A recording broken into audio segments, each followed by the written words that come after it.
Primeiramente, bom dia a todos.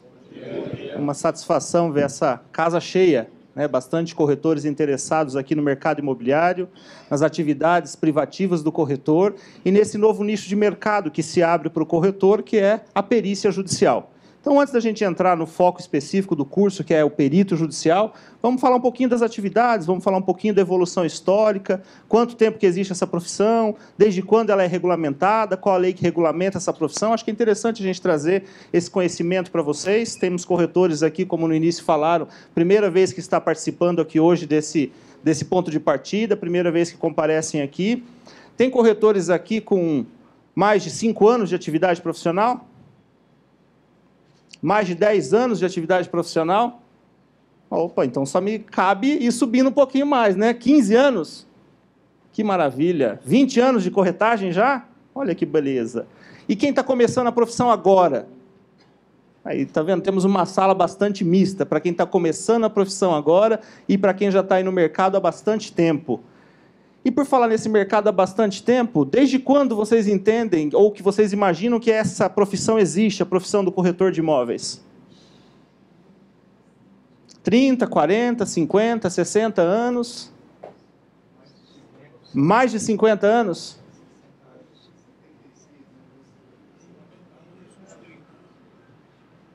Olha lá, vamos só trazer aqui, relembrar um pouquinho da evolução histórica que teve e que tem a profissão do corretor de imóveis, que a cada dia vem aumentando mais os prestígios para essa categoria e levando sempre mais seriedade para a sociedade, segurança para a sociedade em contratar no corretor de imóveis que busca nesse profissional a segurança que o negócio imobiliário requer.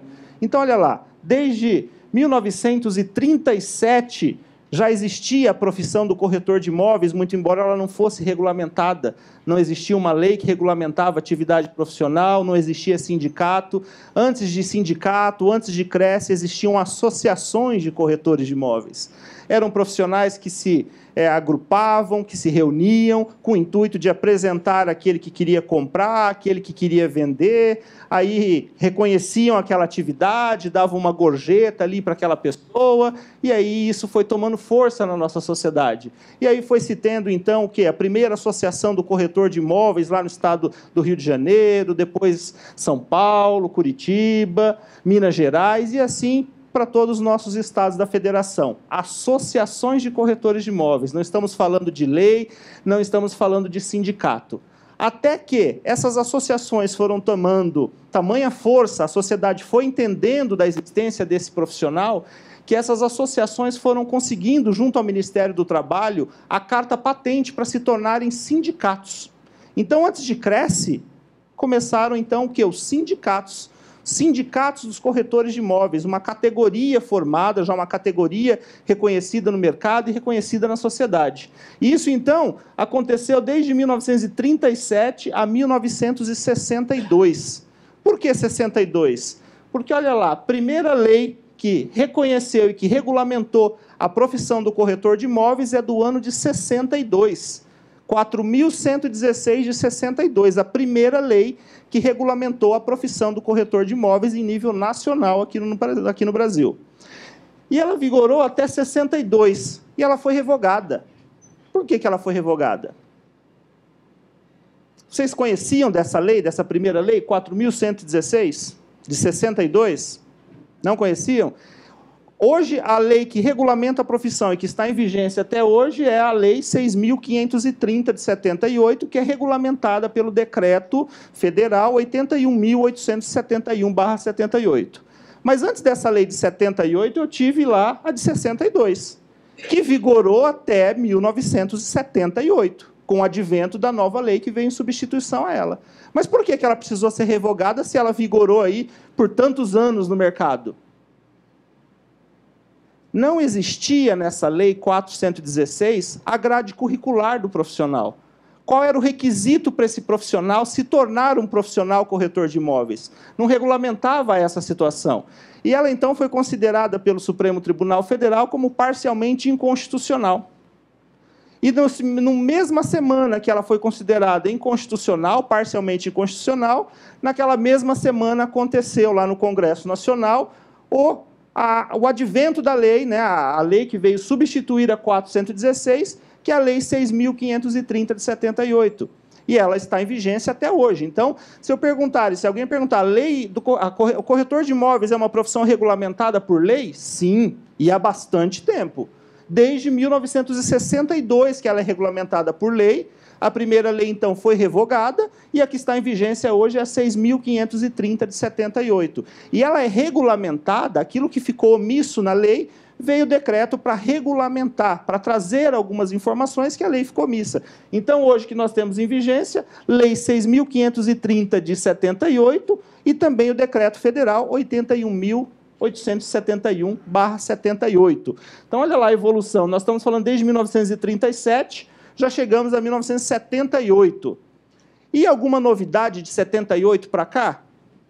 Sim, Código Civil, 2002.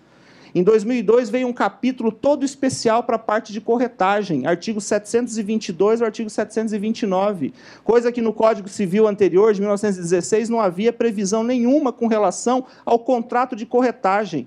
O que era o contrato de corretagem? Não existia uma lei que definia essa atividade profissional, não existia um conceito do que vinha a ser o contrato de corretagem, não tinha até 2002. Mas quantas ações judiciais já não existiam nos tribunais de todo o nosso país, de profissionais buscando no Poder Judiciário o reconhecimento de sua atividade profissional e o recebimento de seus honorários profissionais. Isso já há muito tempo, muito antes de existir o Código Civil de 2002. E os juízes entendiam lá naquela ocasião que se o profissional fez o trabalho dele, todo o trabalho tem que ser remunerado, senão caracteriza ali um enriquecimento ilícito, né, por parte daquele que usufruiu dos serviços do corretor, e dava lá, então, a procedência da ação, porque entendia ali caracterizados todos os vínculos, né, necessários para caracterizar ali uma procedência de uma ação. Então, os tribunais iam dando a procedência da ação, reconhecendo a atividade do profissional, reconhecendo o trabalho do corretor, e pagando ali, né, julgando procedente as ações para que eles recebessem ali os seus honorários profissionais. Só que, o que era o contrato de corretagem, né? Não tinha uma definição, o que era, se tinha responsabilidade, se não tinha responsabilidade, quais eram as regras desse contrato de corretagem, não tinha. E aí veio, então, com a tamanha evolução da sociedade, como nós estamos falando, tamanha evolução dessa profissão, o reconhecimento da profissão do corretor de imóveis na sociedade como um todo, que veio, então, o Congresso e falou, não, vamos, então, pacificar o que vem a ser o contrato de corretagem.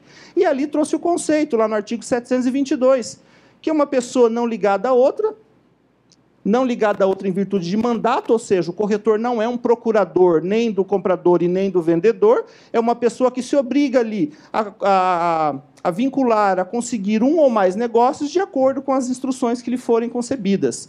Lembrando que o próprio contrato de corretagem já informa, é uma pessoa que não está ligada a outra em virtude de mandato, então não é por procuração. O corretor não está ali representando o comprador ou representando o vendedor. Não, ele está ali para trazer o benefício para ambos. Lembrando que os clientes do corretor serão sempre os dois, comprador e vendedor. Locação, sempre locador e locatário. Não é porque aquele que remunera a sua atividade que somente ele será o seu cliente. Porque o outro também foi o seu cliente, porque graças a ele que adquiriu, que conseguiu, foi que surgiu a possibilidade de recebimento dos honorários lá na frente, não é isso? E o contrato de corretagem é um contrato que ele é acessório. Por que ele é acessório? Porque eu preciso de um contrato principal para que nasça, então, a possibilidade do contrato de corretagem, que é um contrato acessório. Então, se eu tenho lá, o que seria um contrato principal de compra e venda? É o contrato, o instrumento particular de compra e venda, é a escritura de compra e venda com o seu devido registro. Ali eu tenho um contrato principal. Realizou esse contrato principal e este foi fruto da mediação do profissional corretor de imóveis, nasce, a partir daquele contrato, o contrato acessório de corretagem. Então, ali está previsto no Código Civil todos esses requisitos de quando é devido os honorários, traz lá o artigo 724, a possibilidade de parceria entre os corretores, a possibilidade do recebimento dos honorários, né, que lá no artigo 725 fala, os honorários serão devidos ao profissional que conseguir o resultado útil do seu trabalho, ou ainda que este não se efetive em virtude de arrependimento. Então, informa lá quando seria devido os honorários de corretagem, ou seja, quando concluído o trabalho com êxito. Então, concluiu, saiu ali o contrato principal. Saiu do contrato principal, nasce o contrato acessório, que é o contrato de corretagem. Traz a possibilidade de parceria, traz a possibilidade do contrato com exclusividade ou sem exclusividade, enfim, todas as regras do mercado imobiliário para o corretor está previsto, então, no Código Civil, artigo 722 ao artigo 729 do Código Civil. E de 2002 para cá, tivemos ainda mais alguma evolução, mais algum benefício para a categoria? Tivemos também. 2015, Simples Nacional, já ouviram falar? Que o corretor de imóveis foi contemplado para ter a possibilidade de ter também uma pessoa jurídica, né, de se enquadrar também como pessoa jurídica, como empresário individual, pelo Simples Nacional, isso foi em 2015. Então, olha lá, como pessoa física, corretor de imóveis que dá uma nota, um recibo de pessoa autônoma, se não for uma pessoa jurídica, quanto vai pagar de imposto?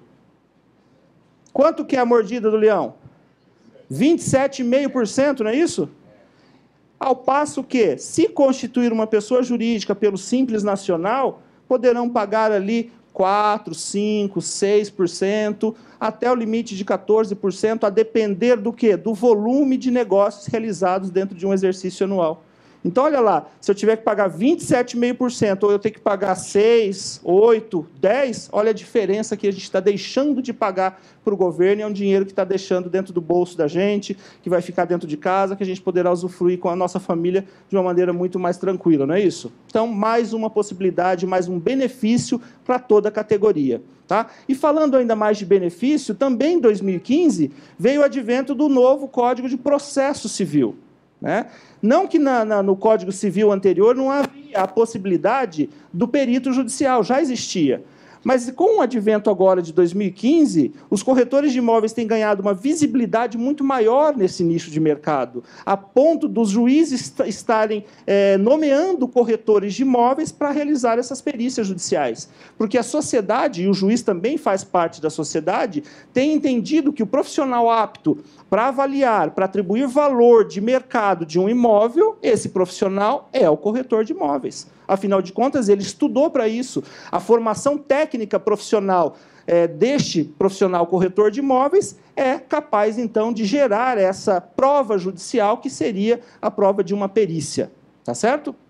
Então, olha ali, a gente só trouxe essa breve explicação, esse breve conceito aqui da evolução histórica da profissão do corretor de imóveis, para que vocês tenham essa noção de há quanto tempo existe essa profissão no mercado, há quanto tempo é uma profissão que ela é regulamentada por lei e há quantos anos ela existe no mercado. Então, eu trouxe esse breve conhecimento histórico aqui dessa evolução da profissão para que vocês tenham conhecimento de que, de fato, é uma profissão bastante antiga e uma profissão que vocês têm que ter o devido respeito que ela merece. Ou seja, uma profissão regulamentada por lei desde 1962. Então, uma atividade profissional já bastante antiga na nossa sociedade, tá certo? Merecedora de todo o respeito que a sociedade precisa ter com relação à profissão.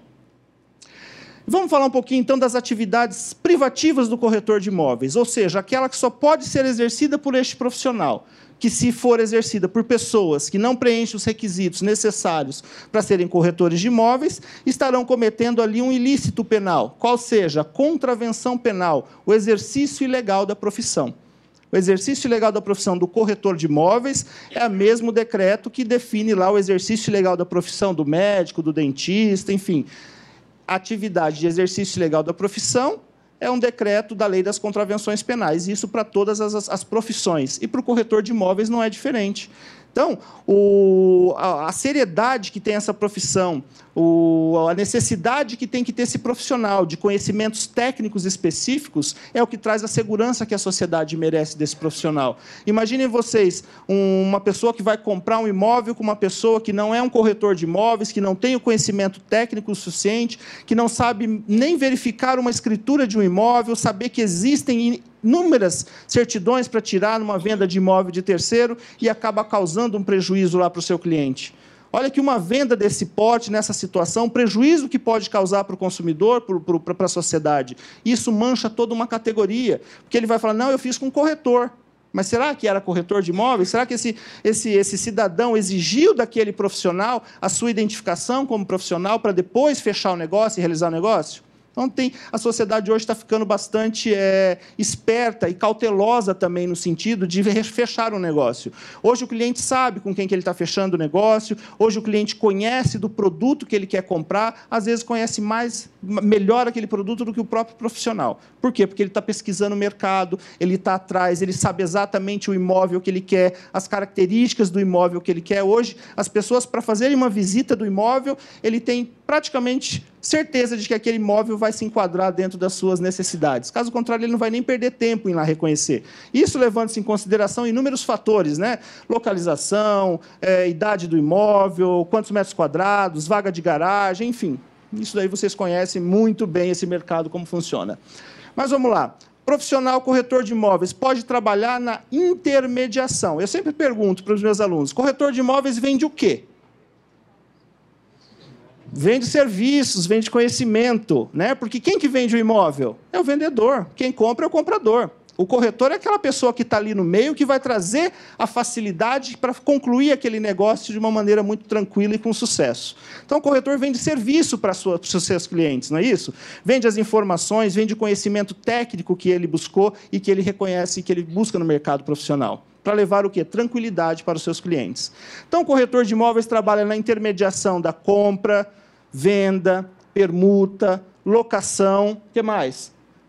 Locação de imóveis, podendo ainda opinar quanto à comercialização imobiliária. Ali estão previsto no artigo 3º da Lei 6.530, que trata das atividades privativas do corretor de imóveis. E é só isso que o corretor faz? São só essas atividades aí ou não? Só pode ele trabalhar, então, na intermediação da compra, venda, permuta, locação de imóveis e ainda opinar quanto à comercialização imobiliária? Tem mais atividades ou não? Quais são? E a avaliação se enquadra nessa possibilidade ali, opinar quanto à comercialização imobiliária? A própria lei está reconhecendo para a categoria profissional, para a lei que regulamenta a profissão do corretor de imóveis, a faculdade de opinar quanto à comercialização imobiliária. Então, é a lei quem regulamenta, é a lei quem reconhece que conhecer do valor do mercado imobiliário, esse profissional é o corretor de imóveis. Mas e ali? Nós estamos vendo ali no artigo 3º, loteamento, incorporação, cessão de direitos, administração de locação, isso tudo o corretor não faz? Ué, mas não está previsto ali na lei. E aí? Vamos buscar outras fundamentações legais que reconhecem a atividade profissional do corretor de imóveis como também atividade privativa desse profissional. Aqui nós estamos falando do artigo 3º da Lei 6.530, de 78, que é a lei que regulamenta a profissão do corretor de imóveis. E já deixando muito claro ali, opinar quanto à comercialização imobiliária. Nós vamos lembrar desse opinar quanto à comercialização imobiliária na hora que a gente estiver falando de perícia. Tá certo? PFPJ significa o quê? Que as obrigações de corretor de imóveis, as atividades profissionais podem ser exercidas sem restrição, tanto por pessoa física quanto por pessoa jurídica. São idênticas e detêm os mesmos direitos e obrigações perante o Conselho. Ah, mas como? Quando que eu sei que eu preciso, se eu abro uma pessoa jurídica ou não? É a critério de cada um. São os benefícios que vai advir dessa escolha por se tornar uma pessoa jurídica ou manter-se como pessoa física. Para o Conselho, direitos e obrigações são idênticos tanto para a pessoa física quanto para a pessoa jurídica. E falando ainda um pouquinho mais da atividade do corretor de imóveis, toda profissão que é regulamentada, existe um código vinculado ao Ministério do Trabalho. E com o corretor de imóveis não é diferente. O código dessa profissão, vinculada na CBO, a CBO é a Classificação Brasileira de Ocupações, que é vinculado ao Ministério do Trabalho. E esse código, o corretor de imóveis, o código dessa profissão é 3546, 3.546 é o código da profissão do corretor de imóveis. E lá no Ministério do Trabalho, ele classifica esse profissional como um corretor de imóveis, assessor imobiliário ou consultor imobiliário, lá no Ministério do Trabalho. E ele entende que, segundo a classificação da Classificação Brasileira de Ocupações do Ministério do Trabalho e Emprego, a descrição da atividade sumária das atividades do corretor de imóveis consiste em quê? Intermediar compra, venda, locação e administração de imóveis e ainda solicitar documentação. Vamos parar nesse ponto final aí. O que aqui trouxe que a lei anterior ao artigo 3º não falava? Não, parando no primeiro ponto final ali, ó, depois, antes do para tanto. Só ali já tem uma situação que não está prevista lá no artigo 3º da lei. A administração de locação, perfeito. Lá no artigo 3º ele falava o quê? Que era a intermediação da compra, venda e locação. Falava em intermediação da locação. Aqui na classificação brasileira de ocupações, eu trago também como atividade privativa do corretor a administração da locação. Tá? E eu posso fazer o quê? Solicitar a documentação. O solicitar a documentação é regra da profissão, não é verdade? Isso por quê? Por conta de inúmeras responsabilidades, responsabilidade civil que o corretor tem com todos os negócios que ele participa. Então, o solicitar a documentação ali é uma regra da profissão. Tem que solicitar mesmo para ter certeza de que está oferecendo um negócio correto para o seu cliente. Tá? Para tanto, entrevistam clientes, pesquisam o mercado e captam imóveis e elaboram estratégias para a comercialização. Muitas pessoas entendem que fazer captação de imóvel não seria uma atividade privativa de corretor. E olha ali, captam imóveis.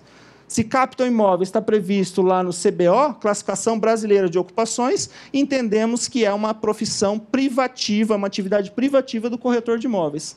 Elaboram estratégias de comercialização e podem assessorar os clientes após a transação.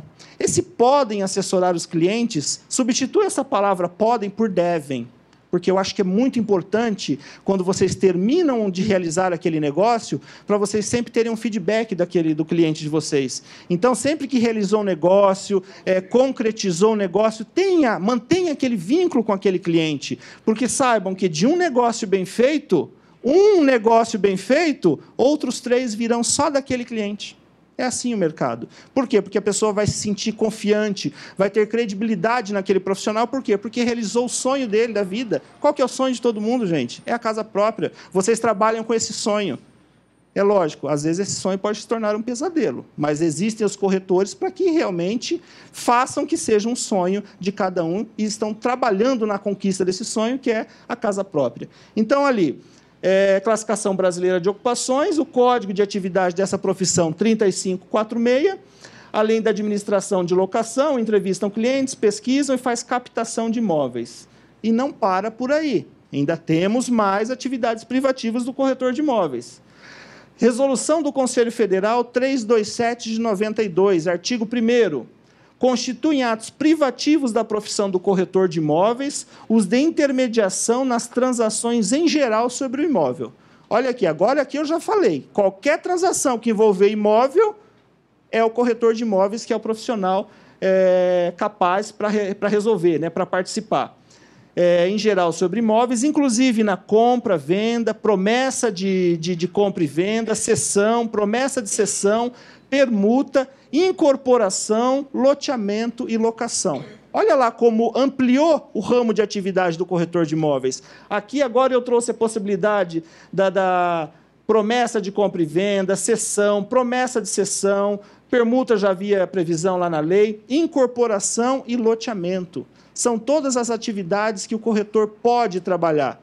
Lembrando sempre, eu falo para o cliente, quando o corretor vai trabalhar com imóveis de terceiro, quando vai participar, vai fazer a venda de terceiro, existem inúmeras certidões, não é? Precisa verificar dos vendedores, do próprio imóvel, para conhecer toda a história do imóvel, conhecer um pouco da vida dos vendedores, para saber se lá na frente não vai ter nenhum problema para aquele que está comprando o imóvel. Então, a venda de imóvel de terceiro requer um cuidado maior nesse sentido, saber verificar, saber onde buscar essas certidões. Agora, quando o corretor vai trabalhar com incorporação de imóvel ou com loteamento, ele não precisa correr atrás, na verdade, de tanta documentação. Por quê? Porque ele entende que, se existe uma incorporação que está devidamente registrada, é porque toda a documentação já foi apresentada no cartório de registro de imóveis, e uma vez que há o registro da incorporação, a partir dali aquela incorporação tem total validade, e é somente a partir daquele momento que o corretor pode fazer a comercialização. Então, vamos trabalhar num imóvel de lançamento, uma incorporação. Primeiro documento que vocês vão exigir do incorporador é o registro de imóveis daquela incorporação específica. Vocês vão verificar que todo o material publicitário que tem de incorporação, existe a letrinha miúda, pequenininha lá embaixo, que fala o quê? A incorporação está registrada sob o número XYZ, no 10º X cartório de registro de imóveis, está sendo comercializado pela empresa X, número do CRESSE. Esse é o texto legal, que é obrigatório constar em todas as publicações, né, em toda a publicidade. E do registro e do loteamento não é diferente. Nós temos inúmeros corretores aqui que, às vezes, acontecem de serem autuados pelos nossos agentes de fiscalização porque foram vender loteamentos irregulares, que não tiveram o cuidado para verificar o registro daquele loteamento, para verificar o decreto municipal que autorizou a implantação daquele loteamento. Então, o cuidado que o corretor deve ter antes de trabalhar com loteamento ou com incorporação é verificar se ele está devidamente registrado. Somente com o registro é que está o empreendimento legalizado no sentido de que ele foi todos os requisitos legais foram cumpridos e eles estão ali aptos para venda, tá certo? É lógico, vocês estão no mercado, conhecem a possibilidade daquele plantão pirata, né? E para que serve o plantão pirata? Pode vender no plantão pirata? Posso dar preços num plantão pirata? Não posso. Esse plantão pirata, na verdade, deve o nome de quê? Breve lançamento, não é isso? Breve lançamento, por quê? Porque ele não está registrado ainda, não tem o registro de incorporação daquele empreendimento. Eu só estou fazendo ali um cadastro de clientes futuros interessados na aquisição daquele imóvel, mas eu não posso falar em valores, eu não posso atribuir preço, por quê? Porque ele não está registrado. Se eu faço isso antes do devido registro, o corretor de imóveis está cometendo um crime, juntamente com o incorporador. Ele responde de forma solidária. Então, bastante cautela aí para os nossos colegas que pretenderem trabalhar com imóveis de lançamento ou mesmo com loteamentos. Tá certo? Só aí fica uma dica para vocês. E também a possibilidade lá, que é o objeto da nossa aula de hoje, que é a perícia judicial. E perícia judicial entra como atividade privativa do corretor? Entra ou não? Por quê? Porque eu tenho perícias de inúmeras atividades profissionais, não é isso? E cabe a quem definir se é um corretor ou se vai ser um engenheiro quem vai realizar aquela perícia? É um ato privativo do juiz, não é isso? Então, olha lá, nós não vimos lá no artigo 3º da lei que compete ao corretor opinar quanto à comercialização imobiliária? Se opinar quanto à comercialização imobiliária esse profissional está apto para fazer, os juízes têm entendido que este profissional corretor de imóveis, de fato, é o profissional capaz de atribuir o valor de mercado. E para que exista uma perícia judicial, eu preciso de quê? Para que exista a perícia judicial? Primeiro, precisa ter o processo, não é isso? Precisa ter um conflito de interesses, onde autor e réu estão discutindo alguma situação, para que nasça a possibilidade de ter ali uma prova constituída nos autos, que será a prova pericial. Mas antes da gente falar um pouquinho da prova pericial, vamos falar um pouquinho do que é o perito. Como adjetivo nós temos ali, que é a pessoa que tem perícia, não é? É o experiente, o hábil, o prático, é o sabedor, é aquele que é um versado naquele assunto. Ele tem um conhecimento técnico específico sobre aquilo, né? Como a etimologia da palavra ali, do que vem a ser, né? O conceito da palavra do perito. E como substantivo masculino é aquele que é o prático, sabedor em determinados assuntos. Substantivo feminino, aquele que é judicialmente nomeado para avaliação, exame ou vistoria. Como um conceito jurídico, aquele que foi designado pelo juiz para opinar sobre assuntos que lhe foram submetidos em certa ação jurídica. Então, para que possa existir a figura do corretor de imóveis atuando como perito judicial, tem que existir o quê? O processo. Tem que ter um processo, tem que haver um conflito de interesses, e onde esse conflito, onde a demanda desse conflito seja o quê? Imóvel. Então, nós podemos ter um conflito de interesses numa separação de um casal, um divórcio, uma dissolução de sociedade, num leilão judicial da Justiça do Trabalho, um leilão judicial da Justiça Civil, um leilão judicial da Justiça, da Justiça Criminal. Enfim, o corretor de imóveis pode atuar como perito judicial em todas essas áreas do nosso poder judiciário, em todas essas possibilidades de demanda, seja ela civil, trabalhista, penal, inclusive, o corretor de imóveis pode ali surgir como um perito judicial. E eu sempre falo que, para atuar como perito judicial, antes de atuar como perito judicial, eu tive outras duas possibilidades de trabalhar direto com o corretor. Imaginem vocês que um casal que está se separando, geralmente a separação não é muito amigável, não é? o casal vai, de repente, brigaram, não conseguiram um acordo, e aí o esposo vai lá contratar um advogado para entrar com uma ação litigiosa, a esposa também está brava, vai contratar um advogado, e ali precisa fazer a partilha de bens, não é isso? Precisa fazer a divisão. Aquele casal amealhou ali, durante a convivência de casamento, um bom patrimônio imobiliário. E isso precisa ser dividido agora. E aí, antes de entrar com ação judicial, foi lá tanto o autor quanto o réu, tanto o marido quanto a esposa, só um exemplo que a gente está dando, e contrataram um perito avaliador, né? Um corretor de imóveis que tenha conhecimento em avaliação imobiliária, para ir lá e fazer o quê? Uma avaliação de todo aquele patrimônio. E aí, então, chegou lá o autor, né, o marido, com uma avaliação que foi feita por um corretor de imóveis, que apresentou para ele o quê? Qual o documento que ele apresentou? Um pitano, é isso? Parecer técnico de avaliação mercadológica. E para a esposa, a mesma coisa. Só que quando chegou lá, vamos para um acordo, não teve acordo. Por que não teve acordo? Olha, o autor chegou lá com os mesmos imóveis, entendendo que aquele patrimônio todo valia 5 milhões. E aí chega a esposa, por outro lado, com o mesmo patrimônio, só que o outro corretor avaliou em 6 milhões. 1 milhão é uma diferença grande, não é não? Queria eu poder ficar só com essa diferença, para mim estava ótimo. Mas não acontece assim. E aí o juiz vai definir essa situação com base no quê? Com base em um e no outro? Ele vai tirar uma média entre esses valores e vai atribuir o valor? Não. A partir daí é que vão entrar na justiça aquele pitã que foi feito de forma extrajudicial, ou seja, de uma forma que antecedeu o Poder Judiciário, não teve um acordo, então agora vamos para a justiça. Quando vai para a justiça, quando ocorre lá o início, né, da petição inicial, quando vem a contestação e formou o trídio necessário para que ocorra um processo válido, ou seja, a petição inicial, a citação válida com a contestação, e a partir dali nasce, então, o processo completo, e a partir dali as provas necessárias serão produzidas. Então, para que vocês entendam um pouquinho, é necessário, para trabalhar com o Poder Judiciário, é necessário conhecer um pouquinho de toda essa estrutura do Poder Judiciário. Então, vamos conhecer um pouquinho, só para que vocês tenham noção. Os elementos do processo.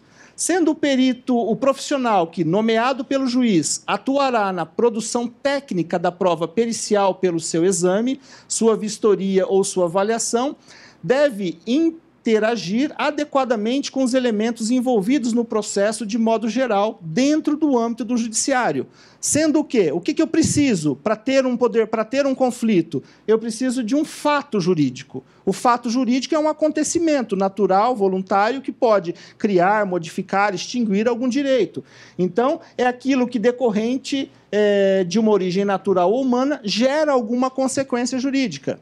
Ou seja, corretor de imóveis fez a intermediação da compra e venda, apresentou as partes. No momento de receber os honorários, o vendedor simplesmente não reconheceu o trabalho do corretor de imóveis. Não houve um fato jurídico? Qual foi o fato? O corretor fez um trabalho para o cliente dele, com todo o fruto do seu trabalho, fez a apresentação, fez a aproximação, fecharam o negócio, concluíram o trabalho, concluíram aquele negócio.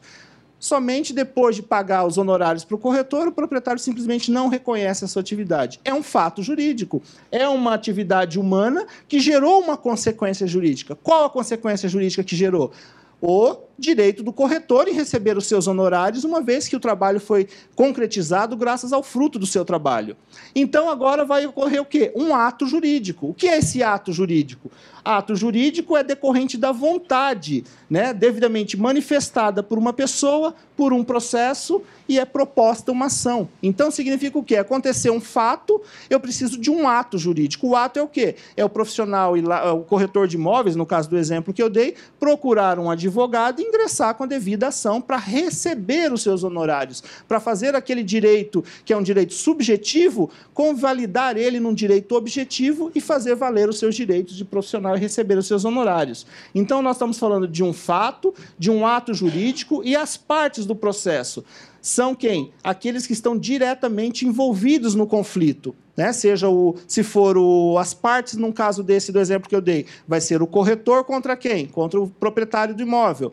No caso de uma demanda que nós estávamos falando no exemplo anterior, uma dissolução de sociedade, serão os sócios que estarão discutindo ali. No caso de um divórcio, separação consensual ou uma separação litigiosa do casal, serão as partes que estarão ali envolvidas no processo. Então, a parte, quem será? Sempre o autor e o réu. Litígio. Litígio é o quê? São as divergências entre as partes. É o autor e o réu que compõem o processo judicial. Ou seja, sempre haverá um litígio. Porque se não houver um litígio, não precisa ter uma ação judicial. Senão, eu teria resolvido isso num acordo judicial, extrajudicial, teria resolvido. Agora, aquele litígio, aquele conflito era tão grande que não conseguimos chegar numa pacificação comum. Precisamos nos socorrer do Poder Judiciário. Autor. Dentre as partes do processo é aquele que move a ação, também chamado de requerente. Então, o autor é aquele que vai lá inicialmente e propõe a ação. Ele quem é o autor do processo, porque ele quem está promovendo a ação. Réu. O réu, dentre as partes do processo, é aquele que é acusado ou requerido. É aquele que o autor está pedindo alguma coisa dele. Então, nós temos ali autor e réu e o juiz, que é o trídio necessário, que é quem julga o processo. Ele é investido de uma autoridade pública com poder para exercer atividade jurisdicional, julgando os conflitos de interesse que são submetidos à sua apreciação. Então, para existir o processo, eu preciso ter o quê? Um conflito. E desse conflito que foi gerado por um fato jurídico e um ato jurídico decorreu da vontade, a pessoa entrou com uma ação e aquele conflito virou um processo. Para o conflito virar um processo, eu precisei entrar com ação, essa ação, o réu foi chamado ao processo e tem ali a contestação válida. A partir daquele momento, o processo está válido. Porque vocês já ouviram falar que se eu entro com um processo, enquanto eu não citar o réu, aquele processo não anda, não é verdade? Porque como que eu vou continuar com o processo se a pessoa que precisa responder o processo sequer foi encontrada ainda? É lógico, existem depois algumas situações que eu posso citar por edital, se eu não conseguir encontrar. Mas eu preciso utilizar de todas as ferramentas jurídicas para tentar citar o réu, para chamar ele ao processo, para que ele responda aquele processo e essa ação seja válida, sob pena de incorrer ali em alguma nulidade processual.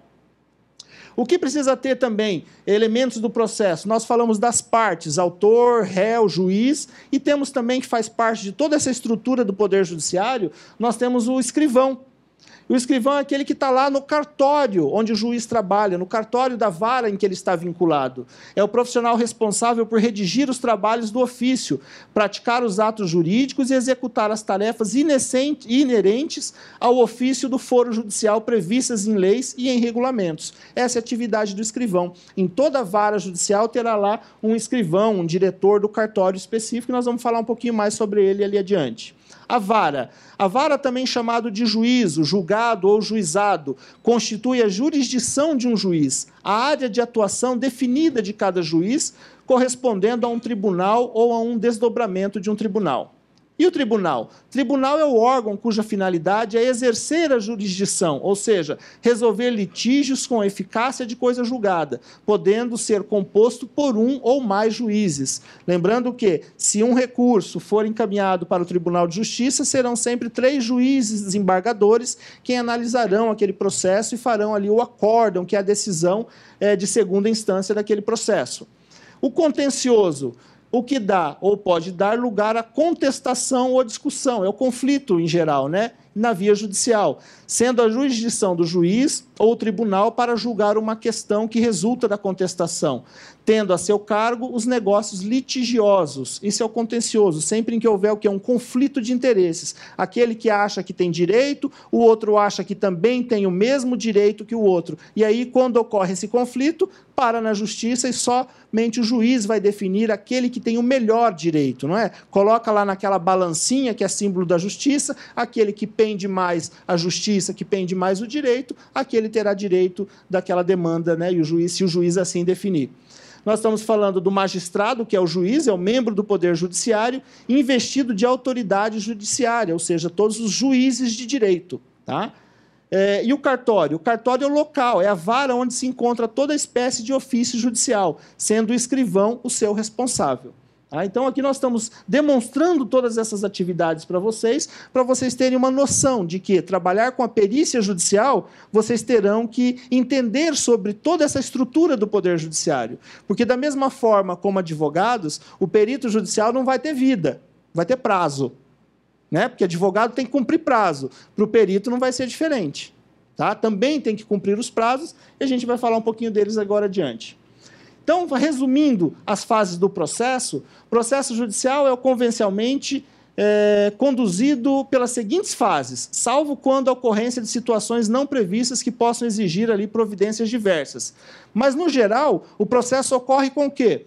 Com uma petição inicial. Essa petição inicial ela tem que ser redigida pelo advogado ou pelo autor que descreve algum motivo da ação. Então, o processo começa com uma petição inicial. Eu tendo a petição inicial, com todas as provas, eu vou lá, informo para o juiz, através do advogado, levo todas as matérias de provas suficientes para acontecer o quê? O início do processo. Se o juiz verificar que estão preenchidos todos os requisitos necessários de uma petição inicial, ou seja, está ali, o autor é parte legítima, existe a relação jurídica entre as partes, a documentação está completa, a pessoa é capaz, tem capacidade civil para entrar com aquela ação, existe ali o vínculo jurídico entre as partes, então ele fala, ok, qual é o próximo passo? Citação. A citação é chamar o réu para dar a sua versão dos fatos. Porque não significa que aquele que entrou com a ação, só pelo fato dele ser o autor, significa que ele tem total razão. Não, é por isso que existe o conflito, é por isso que existe o processo, e quem vai julgar depois é o juiz, para ver quem tem o melhor direito.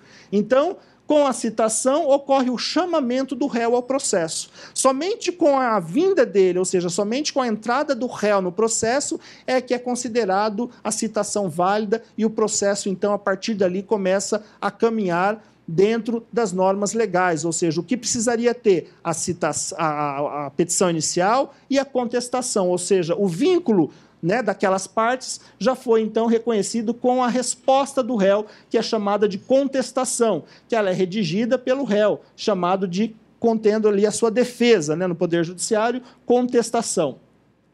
E depois nós temos as preliminares. Então, olha lá, petição inicial, chegou a resposta do réu, e aí nós temos as preliminares, que podem haver o quê? As audiências. Pode ter as audiências conciliatórias inicialmente, pode ter aquelas sentenças antecipadas para o juiz, que é aquela sentença em que ele pode dar uma decisão antes mesmo do fim do processo, que não é o objeto da ação principal, mas ele já pode dar uma decisão para, eventualmente, para suspender um protesto, para não negativar o nome da pessoa nos órgãos de proteção de crédito. Isso são aquelas decisões antecipatórias que ele está decidindo sem atacar o mérito do processo principal, sem entrar no mérito se quem tem direito ou não. Ele só está antecipando alguma situação que pode causar um prejuízo para uma das partes antes mesmo dele julgar o processo.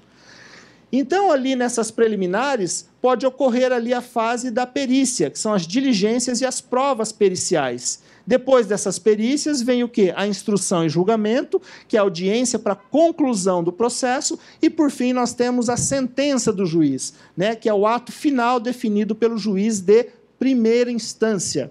Então, sempre que ocorrer a nomeação de um perito judicial, sempre será em primeira instância. Quando houver o quê? O início do processo, quando o juiz estiver ali definindo e colhendo todas as provas necessárias para que ele possa dar a sua decisão lá na frente com a sua sentença, com uma certeza, pelo menos com fortes indícios de que ele está fazendo, com base nas provas que foram produzidas no processo. Então, voltando aqui, nessa fase de perícia, vamos imaginar lá que na fase, na petição inicial, o juiz lá vamos imaginar naquele exemplo que eu dei da separação do casal, já foi apresentado lá o primeiro pitã, não é verdade? Não foi apresentado lá, olha, aqui eu estou entrando com essa ação porque nós entendemos que o valor de todo o patrimônio custa 5 milhões. Já tem um pitã de um profissional lá, então significa que um corretor de imóveis já trabalhou para esse profissional, já temos um corretor de imóveis trabalhando nessa situação e ele já fez a sua primeira análise, que foi o pitã. Quando chega a resposta do réu, que seria a citação, também vem ali toda a defesa do réu e também virá ali o quê? O outro pitano, é isso? Já foi produzido pelo profissional, informando ali o valor daquela que eles entendiam necessários. Aí quando o juiz verifica lá, poxa, eu tenho aqui um que custa 6 milhões, outro custa 5 milhões, não, tá muita diferença, está muito grande. É nesse momento que surge a figura do perito judicial. É nesse momento que ele vai, então, nomear um perito judicial ou corretor de imóveis para realizar essa prova judicial. E quando o perito judicial vai fazer esse documento, ele não vai levar em consideração o pitã que foi apresentado pelo autor, nem o pitã que foi apresentado pelo réu. E sim que aquele laudo, que na verdade vai ser um pitã, não é isso? Só que lá para o Poder Judiciário ele vai levar o nome de laudo pericial, porque assim o Código de Processo Civil determina que seja o nome desse documento. Mas é o mesmo trabalho de um pitã. O documento é o mesmo. Só que o que o juiz vai levar em consideração é o trabalho realizado por este perito, que é uma pessoa imparcial, que é uma pessoa que vai fazer esse documento sem levar em consideração se o que ele está produzindo ali vai trazer benefícios ou para o autor ou para o réu. Não. Ele está produzindo uma prova judicial, isenta de qualquer interesse envolvendo ali o interesse de autor ou de réu, ele só vai fazer única e exclusivamente para o juiz. É o juiz que vai analisar aquela prova que foi constituída. Tá certo? Vamos falar aqui mais um pouquinho. Perito judicial. Então, olha lá, esse profissional, perito judicial, tem a sua participação consolidada como auxiliar da justiça. Então, verifique, ele não está ali para auxiliar as partes, ele está ali para auxiliar o juiz. Então, tanto é que o cadastro que o perito judicial deve fazer no Tribunal de Justiça é o cadastro como auxiliar da justiça, sendo de grande relevância na prestação jurisdicional quando a prova do fato depender do conhecimento técnico ou científico. Pergunto aos senhores, o conhecimento do corretor de imóveis para fazer uma perícia técnica de avaliação é um conhecimento técnico ou um conhecimento científico? Por quê? Só para confundir a cabeça de vocês mesmo. O curso que vocês fizeram de formação é o quê? Técnico em transações imobiliárias. Então, o conhecimento que este profissional vai exercer ali para fazer essa perícia é um conhecimento técnico sobre a avaliação daqueles imóveis, né, de todo o patrimônio imobiliário. De acordo com o Código de Processo Civil, ele reconhece a importância da prova pericial e, neste contexto, prestigia o perito judicial, exigindo grande transparência para a sua indicação e reforçando a fundamental necessidade do devido conhecimento técnico especializado. Então, o que leva em consideração é o quê? É o conhecimento que aquele profissional tem, é a qualificação, é o nome que ele zerou durante anos ali da sua atividade profissional, que faz com que ele seja reconhecido de acordo com sua capacidade profissional. O perito judicial é o profissional que realiza o quê? A perícia judicial. O perito judicial presta um serviço para a justiça, sendo um homem de confiança do juiz e não das partes. Ele é nomeado pelo juiz. Ele não tem nenhum envolvimento ali, nem com o autor e nem com o réu. Ele tem que fazer uma prova e ele vai apresentar essa prova para o juiz. O resultado dessa atividade do perito judicial constitui de prova pericial. Então, é uma prova que foi constituída nos autos. A prova pericial consiste em exame, vistoria ou avaliação, que é justamente o que o perito vai fazer, a avaliação mercadológica daquele imóvel. E quem pode ser perito? Qualquer um pode ser perito? Tem alguns requisitos. Vamos lá. O juiz será assistido por perito quando a prova do fato depender de um conhecimento técnico ou científico. De acordo com o artigo 156 do Código de Processo Civil, os peritos são nomeados entre os profissionais legalmente habilitados e os órgãos técnicos ou científicos devidamente inscritos em cadastros mantidos pelo tribunal ao qual o juiz está vinculado. Vocês preenchem os requisitos? Sim, em tese sim, olha ali. São nomeados entre profissionais legalmente habilitados. Todos nessa sala aqui, sem exceção, são corretores de imóveis, inscritos junto ao Conselho Regional de Corretores de Imóveis. Então, estão vinculados a um órgão de classe. Então, já são legalmente habilitados para exercer a atividade. Tá? Parágrafo 1º. Em se tratando de profissionais legalmente habilitados, no caso de profissionais que possuem um órgão de classe profissional, a exemplo, o CRESSE, a OAB, no caso de advogado, Conselho Regional de Medicina, de Odontologia, entre tantos os outros conhecimentos científicos. Esse profissional deve estar ativo e regular para com as suas obrigações pecuniárias no Conselho, para que não sejam suspensos os seus direitos profissionais desta categoria. Então, o requisito é o quê? Ser corretor de imóveis e estar ativo, estar com sua inscrição ativa perante o Conselho. Por que a gente citou ali, e ali cita a própria legislação que fala, né, o parágrafo 1º do artigo 156, estar em dia com as suas obrigações pecuniárias, porque se o corretor está em débito para com o Conselho, ele pode responder a um processo disciplinar, cuja decisão nesse processo pode acarretar em um quê? Uma suspensão do exercício profissional por um determinado período. E se nesse determinado período vocês forem nomeados para serem peritos, vocês já não poderão atuar porque vocês já não estão preenchendo os requisitos de ser um profissional legalmente habilitados, pelo menos por aquele período em que durar a suspensão. Tá certo? Professor, o perito, eu preciso então ter o curso de avaliação para ser nomeado como perito judicial? Está escrito ali como requisitos que precisa?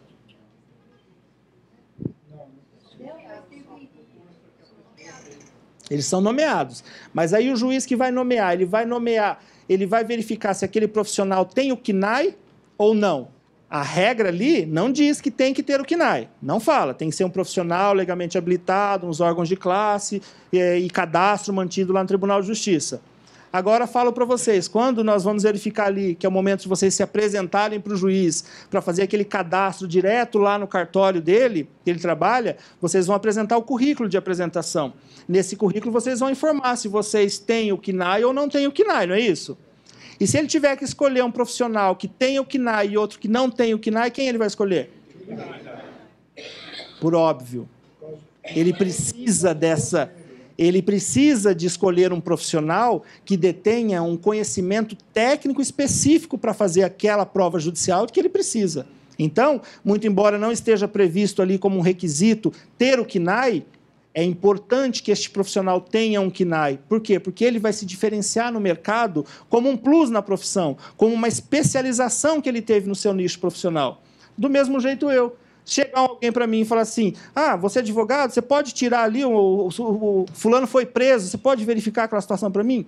Poxa, eu não lido com crime. Posso até, se for um parente ou coisa, eu posso até estudar para fazer, mas se eu puder indicar um colega que tenha um conhecimento especializado na área criminalista, eu acho que vai ser mais adequado, inclusive, para a defesa do cliente. Da mesma, previdenciário, não é minha praia. Sabe? Então, cada macaco no seu galho, cada nicho de mercado, se aquele que se especializou, aquele que estudou para aquele assunto, então vamos lá, tem mercado para todo mundo. Então os juízes vão optar sim para fazer a nomeação para aqueles que têm um conhecimento comprovado. E aí aqueles que têm o CNAE, com certeza terão uma possibilidade maior de serem nomeados como perito judicial. Lembrando, não é um requisito, mas é um plus na profissão que faz com que os juízes entendam que esse profissional está realmente habilitado e com capacidade técnica para realizar o trabalho dele. Por que eu digo isso? Já chegou aqui ao conhecimento do CRESSE, eu trabalho no Departamento de Ética e Disciplina, e nós cuidamos dos processos disciplinares de todos os profissionais do Estado de São Paulo envolvidos. E já chegou aqui um ofício do Poder Judiciário, onde o juiz destituiu um corretor de imóveis, que foi fazer uma perícia, porque ele apresentou lá para o juiz como se fosse uma única lauda, um único papel, escrito lá, endereço do imóvel, valor do metro quadrado, valor total do imóvel, data e assinatura do corretor. Esse foi o laudo que este profissional, que foi nomeado por um juiz, apresentou para o juiz para ser constituída uma prova. que base ele chegou para chegar naquele valor do metro quadrado e para chegar no valor total do imóvel? Aqueles que fazem o curso de avaliação sabem como fazer uma avaliação, sabem que existem inúmeros fatores para se atribuir o valor do metro quadrado, os métodos científicos utilizados, métodos comparativos, localização, idade, acessibilidade, o que tem em torno do imóvel, tudo isso que vai agregar valor ao imóvel.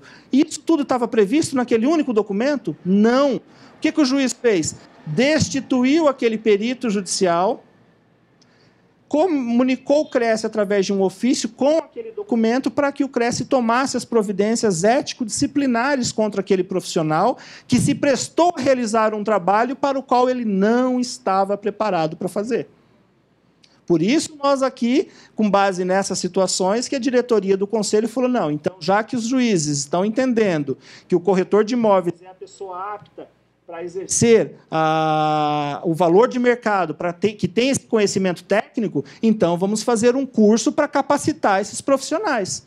Porque a categoria não pode ficar manchada por conta de um profissional que foi lá e fez uma opinião, na verdade, né, com aquela lauda, sem apresentar os requisitos, né, os fatores que influenciaram para ele atribuir aquele valor do mercado. Então, é um conhecimento técnico, vocês estudam para saber como fazer aquele documento. Eu não estou dizendo que esse documento que esse profissional foi fazer, ele não tenha validade. Pode até ser que tenha. Não para um perito judicial apresentar isso como um laudo. Poderia até fazer esse documento se alguém me pedisse uma opinião com relação ao valor de mercado, uma coisa mais informal. Agora, não é um PITAM. E o que vocês precisarão apresentar lá para o juiz é um PITAM. É lógico, para o Poder Judiciário, esse PITAM, leia-se igual laudo pericial. É o mesmo documento. Tá? Vocês vão até colocar a capinha PITAM e, por cima, vocês colocam uma outra capa escrito laudo. Está tudo certo. É assim que tem que ser feito. Tá certo? Então, só para vocês entenderem a tamanha necessidade que precisa ter esse profissional e o conhecimento técnico que ele precisa realizar para exercer esse trabalho, sob pena das responsabilidades oriundas da atividade profissional exercida. Tá? Então, quando eu falei lá que compete ao profissional exercer essa opinião do mercado imobiliário, a fundamentação legal está lá no artigo 3º da lei, que define que ele pode ainda opinar quanto à comercialização imobiliária. Então, olha aí, a lei reconhecendo, né, a própria legislação reconhecendo o corretor de imóveis como uma pessoa capaz de realizar essa prova judicial. E a perícia? Né? O que é a perícia em si? É um meio de prova, que consiste no quê? Num parecer técnico de uma pessoa habilitada. É uma prova que foi constituída. A perícia se realiza para o processo, ou seja, para os sujeitos principais deste, que requerem, para a melhor solução da questão, que o perito não apresente nem decida, mas simplesmente contribua para o julgamento. Não é o perito que vai decidir o processo. Não, quem vai decidir o processo é o juiz. Ele simplesmente vai contribuir com o conhecimento técnico que ele tem para fazer com que o juiz decida de uma maneira mais tranquila. Porque o juiz, muito embora ele conheça muito sobre muitos assuntos, ele conhece muito de lei. Agora, começou a envolver assuntos que fogem um pouquinho da sua área de atuação, com certeza ele vai pedir o auxílio do perito. Seja um perito corretor de imóveis para fazer uma avaliação, seja de um contador para se atribuir um valor de um cálculo específico, um engenheiro para analisar a estrutura, um médico para analisar uma perícia médica, enfim, dependendo da área de atuação. Então, ele contribui para o julgamento. Assim, a perícia é uma possibilidade no processo, dependendo da iniciativa das partes ou do juiz. Por que dependendo da iniciativa das partes? Porque as partes podem requerer, lá no momento da petição inicial ou da contestação, as partes podem requerer ao juiz que seja constituída a prova pericial. E se as partes não fizeram o pedido formal, o juiz pode fazer de ofício. Se ele entender que precisa de uma prova pericial, independentemente da vontade das partes, ele vai nomear aquele perito judicial. Tá certo? Então, ele pode ser a pedido das partes ou do próprio juiz. Então, a perícia é um exame ou vistoria realizados por um profissional especializado e legalmente habilitado, com o objetivo da geração de uma prova judicial ou extrajudicial. Como nós estamos falando já do processo em si, nós estamos falando da prova judicial, porque a prova extrajudicial é aquela fase que antecede ao processo, nem virou processo judicial ainda, tá certo? A prova pericial consiste em um exame, vistoria ou avaliação, e está previsto lá no artigo 464 do Código de Processo Civil. E a perícia pode ser judicial, sendo ela judicial, é aquela que se fundamenta numa ação postulada em juízo. Então, já existe o processo, podendo ser determinada diretamente pelo juiz ou a ele requerida pelas partes litigantes, e até mesmo pelo Ministério Público, se for o caso. Pode ser exigida. A perícia extrajudicial é o quê? É o PITAM, em que as partes, antes mesmo de entrar com uma ação judicial, eles querem ter noção de quanto vale, de quanto constitui aquele patrimônio imobiliário. Então, eles vão contratar um profissional, um corretor, perito avaliador. Porque quando vocês fazem o curso do CNAE, vocês saem de lá o quê? Peritos avaliadores, não é isso? E peritos judiciais, vocês serão sempre? Não. Serão somente quando forem nomeados para atuar naquele processo específico, não é isso? Então, no cartão de visitas lá, eu vou colocar perito judicial ou perito avaliador? Perito avaliador. Vocês poderão atuar na fase de processo, como peritos judiciais, ou na fase que antecede o processo, que são essas perícias extrajudiciais, tá certo? Que é aquela que é contratada livremente por uma das partes no momento anterior ao litígio propriamente disto. Não se deve confundir a perícia extrajudicial com o parecer do assistente técnico, o qual, apesar de também ser contratado pelas partes, integram os autos do processo. Nós vamos falar um pouquinho das partes e dos assistentes das partes. Tá? E também temos a perícia, que é o quê? Arbitral. Vocês já ouviram falar na justiça privada, que é o tribunal arbitral, não é isso? Existe também a possibilidade de realizar essa perícia quando o processo for de competência do tribunal arbitral. É realizada no juízo arbitral, ou seja, na instância decisória criada pela vontade das partes, porque naquele contrato as partes decidiram que aquela solução de eventual conflito seria decidida pelo tribunal arbitral, então foi convencionado entre as partes. A arbitragem no Brasil é criada pela Lei 9.307 de 96, que dispõe sobre a arbitragem, com a finalidade de dirimir litígios relativos a direitos patrimoniais disponíveis e garante às partes o direito de escolher as regras do direito que serão aplicadas, né, numa solução consensual na Câmara de Arbitragem. Então, é aquele tribunal que vão tentar, no máximo, o quê? Uma composição amigável entre as partes. Tá certo? Então, nós temos lá essas três possibilidades da perícia: judicial, extrajudicial e a arbitral. E os requisitos do PITAM? O que precisa ter nesse PITAM? E olha que eu coloquei lá, PITAM igual laudo pericial, que é o mesmo documento. E o que é exigido pelo Código de Processo Civil é o mesmo que está definido lá na resolução do Conselho Federal 1066 de 2007. 2007, Código de Processo Civil de 2015. Desde 2007, ou seja, bem antes do advento do novo Código de Processo Civil, o Conselho Federal já ditou a regra lá de o que deveria ter no PITAM, ou seja, o que precisa ter, quais as informações que precisa ter nesse PITAM. E ela vem exatamente com o Código de Processo Civil nas mesmas regras, que precisa ter o quê? A exposição do objeto da perícia, ou seja, o que está sendo periciado, qual é o imóvel, quais são as características desse imóvel. Eu preciso ter análise técnica ou científica que foi realizada pelo perito, eu preciso ter a indicação do método utilizado, esclarecendo e demonstrando ser predominante aceito pelos especialistas na área de conhecimento da qual se originou aquele documento. Preciso ter uma resposta conclusiva a todos os quesitos apresentados pelo juiz, pelas partes e pelo Ministério Público. Por que disso? Não basta só fazer o PITAM, o laudo pericial, e apresentar lá no juízo. Porque antes de vocês realizarem o laudo, quando o juiz fizer a nomeação e vocês terem o prazo lá de 5 dias para informar para ele se aceitam ou não aquela perícia, o juiz vai dar uma intimação para as partes se manifestarem com relação àquela nomeação, para verificar se eles vão querer impugnar aquela nomeação do juiz, para verificar se aquela pessoa tem algum tipo de suspeição ou impedimento no exercício profissional, então é dada a oportunidade para as partes se manifestarem com relação à nomeação que o juiz faz. Se decorreu o prazo, ninguém se manifestou, aceitaram aquela incumbência, aceitaram a indicação daquele juiz para aquele perito judicial específico, as partes apresentarão ali o quê? Os quesitos. E esses quesitos, o perito judicial tem que responder a todos eles. Então, não basta só fazer o trabalho de pitã.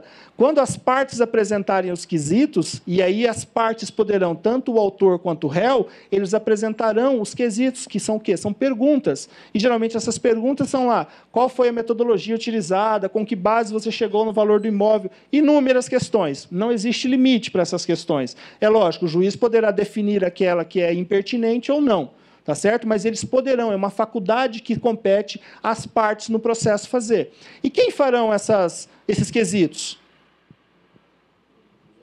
Os advogados das partes, mas que os advogados das partes contrataram quem? O assistente técnico, que é quem? É um corretor de imóveis, também perito em avaliação imobiliária, que conhece tanto de perícia quanto aquele corretor que foi nomeado como perito judicial. Então, esses profissionais, assistentes técnicos das partes, serão ali envolvidos no processo para formular os quesitos para aquele profissional responder. Tanto é que, no dia em que o perito for realizar aquela diligência, for realizar a perícia, ele obrigatoriamente tem que comunicar às partes, é lógico, ele vai comunicar ao juiz, e o juiz vai dar intimação para as partes, para que compareçam em dia e horário marcado naquele local onde o perito realizará a sua diligência. E os assistentes técnicos das partes, que foram contratados pelas partes, não tem nenhum envolvimento, nenhum vínculo com o perito e nem com o juiz. Quem paga os honorários dos assistentes são aqueles que os contrataram, ou seja, o autor ou o réu. Tá? E eles comparecerão, provavelmente, no dia da audiência. Porque vai ter uma audiência de instrução e julgamento. E lá nessa audiência, o perito comparecerá a fim de responder algumas questões lá das partes, seja do autor ou seja do réu. E também do Ministério Público, ou mesmo esclarecer algumas dúvidas do próprio juiz. Então, também existe essa fase do processo em que, além de fazer o trabalho, vocês também poderão ser chamados ou intimados para comparecer na audiência de instrução e julgamento para esclarecer algumas dúvidas com relação ao trabalho que foi apresentado. Tá certo? Honorários. Quanto que pode cobrar, né? Qual o valor que se cobra para fazer uma perícia, para se fazer um pitã, para se fazer um laudo, para se fazer um parecer técnico de avaliação mercadológica? No site do Cresce, nós temos uma tabela referencial. Na verdade, nós temos duas tabelas. Aquelas de intermediação, em geral, compra e venda, locação, administração. Temos a tabela de remuneração. E temos também lá no site do Cresce a tabela de honorários referentes à avaliação específica. E essa tabela foi feita através da portaria 6.648 de 2017. Lembrando, a tabela é de cunho obrigatório? Não, a tabela é referencial. É para que vocês tenham um norte a partir de quanto vocês poderão cobrar por aquela determinada perícia. Lembrando que, quando o juiz nomear o perito, quando nomear o corretor de imóveis para fazer aquela perícia, esse profissional, a partir da intimação da sua nomeação, tem o prazo de 5 dias para quê? Para falar para o juiz, aceito a nomeação, está aqui os meus contatos profissionais, o meu currículo, o meu e-mail para eventual intimação, os meus contatos, e-mail, e também está aqui a estimativa dos honorários que eu pretendo cobrar para esse trabalho. Quando o perito apresenta essa informação no processo, as partes serão intimadas para se manifestar sobre a perspectiva dos honorários que aquele profissional ventilou, que visualizou que seria o ideal para aquela situação. É comum, pessoal, vocês que estão, né, não sei se já tem alguém aqui que já trabalhou como perito judicial ou não? Ainda não? Já foram alguns?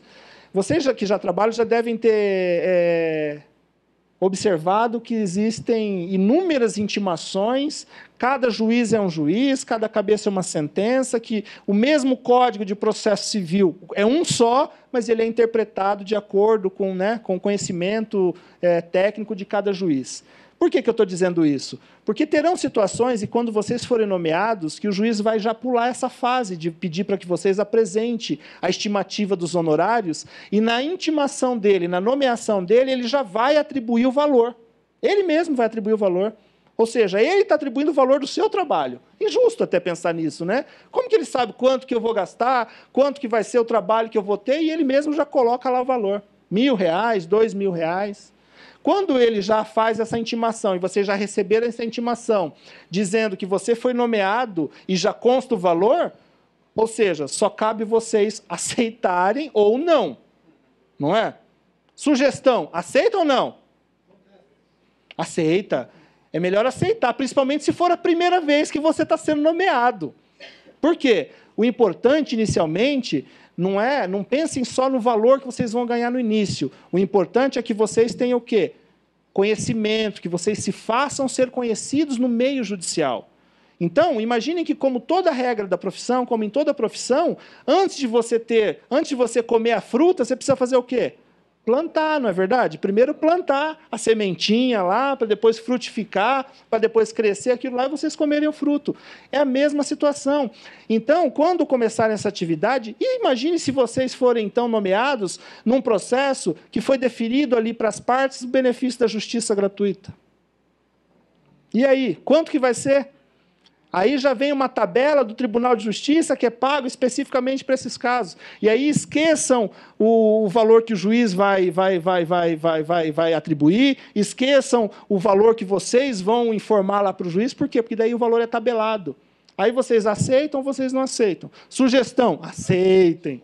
Aceitem porque, como eu disse, o importante é vocês se fazerem conhecidos no mercado do Tribunal de Justiça. Porque os juízes, eles tomam café. Eles se conversam entre eles nos tribunais, nos fóruns.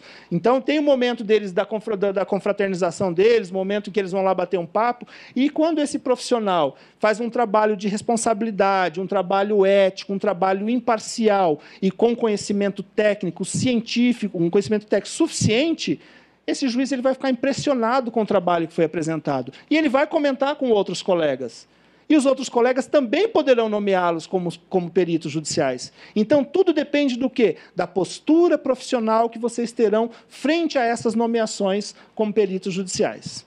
Tá certo? Então, honorários. Artigo 95 do CPC. Cada parte adiantará a remuneração do assistente técnico que houver indicado, sendo a do perito adiantada pela parte que houver requerido ou rateada quando a perícia for determinada de ofício ou por ambas as partes. Significa o quê? Assistente técnico são quem? Os profissionais que foram contratados lá pelas partes. Quem vai pagar os honorários dele é quem o contratou. Agora, quem vai pagar o trabalho do perito? Se o autor, na petição inicial, ele fez esse requerimento de quero a perícia judicial, ele quem vai pagar inicialmente a perícia.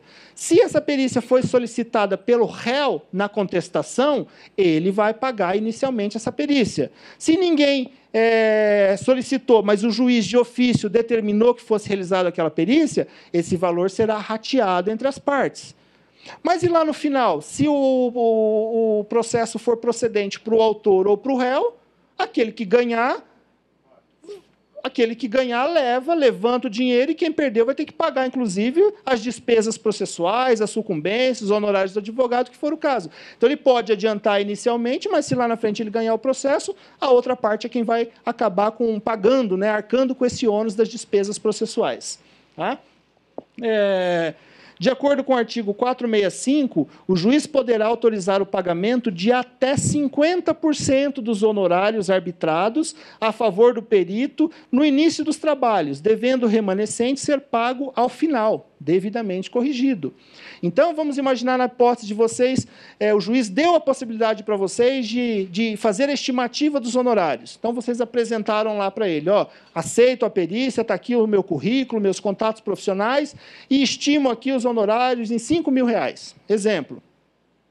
As partes foram citadas, foram intimadas para se manifestar, não se manifestaram, ou se manifestaram e ficaram naquela discussão de quanto custa, quanto não custa, mas, enfim, o juiz bateu o martelo lá e falou, ok, R$5.000. R$5.000. Quando ele definiu esse valor, ou se ele já na intimação, ele já atribuiu o valor para vocês, vocês poderão pedir numa petição para ele, para que ele antecipe 50% desses honorários, antes mesmo de começar o trabalho, para custear as despesas iniciais do trabalho que vai ser realizado. A lei fala que eu posso pedir até 50%, e o juiz deferir até 50%. Quanto que eu vou pedir, então?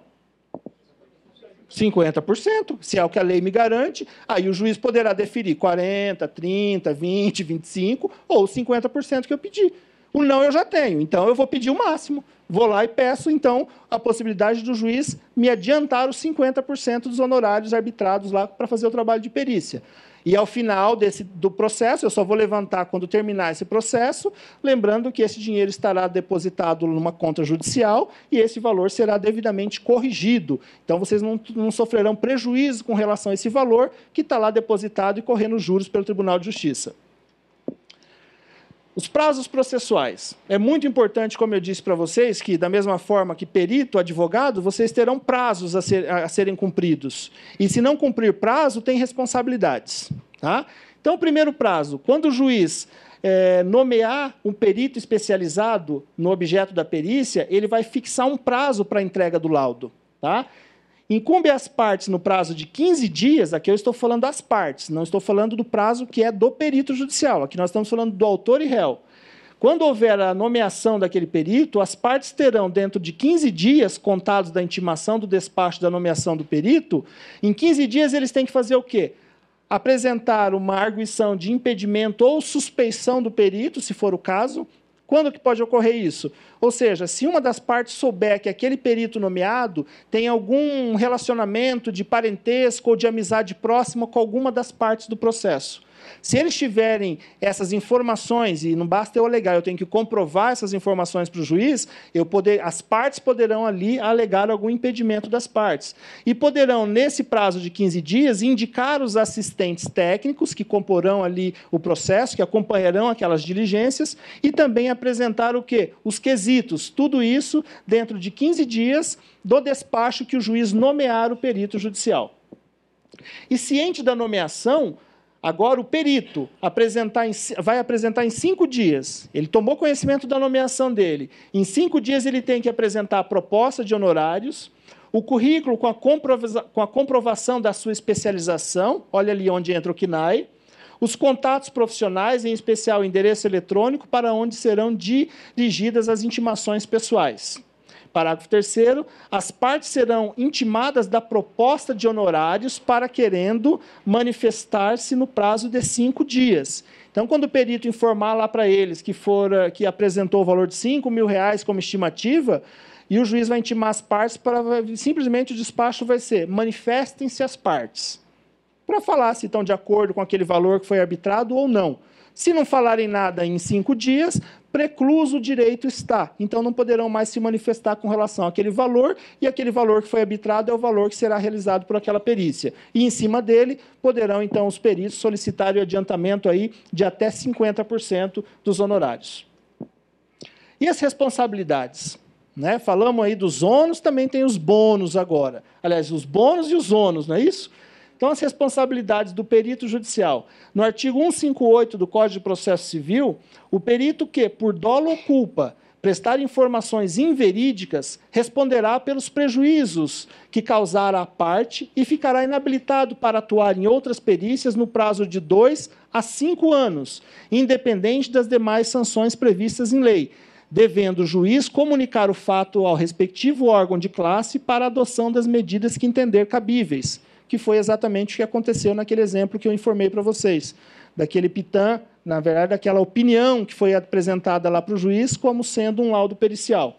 O juiz entendeu que era um documento inválido para uma prova judicial e pediu que o CRES, oficiou o CRES, para tomar as providências administrativas disciplinares contra aquele profissional que se prestou a realizar um serviço para o qual ele não estava preparado tecnicamente. O perito responde civil e criminalmente pelos erros, omissões, desídia e venalidade. O perito responde pela pontualidade, qualidade e honestidade do seu trabalho. As providências podem ser requeridas contra o perito pelo juiz da causa, pela parte, pelo Ministério Público ou pelo conselho da sua profissão. Podem ser solicitadas ali as providências com relação ao trabalho que foi desenvolvido pelo perito. O juiz poderá decretar a inabilitação do perito por 2 a 5 anos, impedindo o profissional de funcionar em qualquer juízo da comarca ou do território nacional. Então, se o juiz der um despacho desse e decretar que ele está inabilitado para exercer a profissão, a atividade de perito, de 2 a 5 anos, se ele fizer isso, estarão impedidos de exercer a perícia em todo o país, em todos os fóruns e todos os tribunais do país. Basta com uma única decisão dele.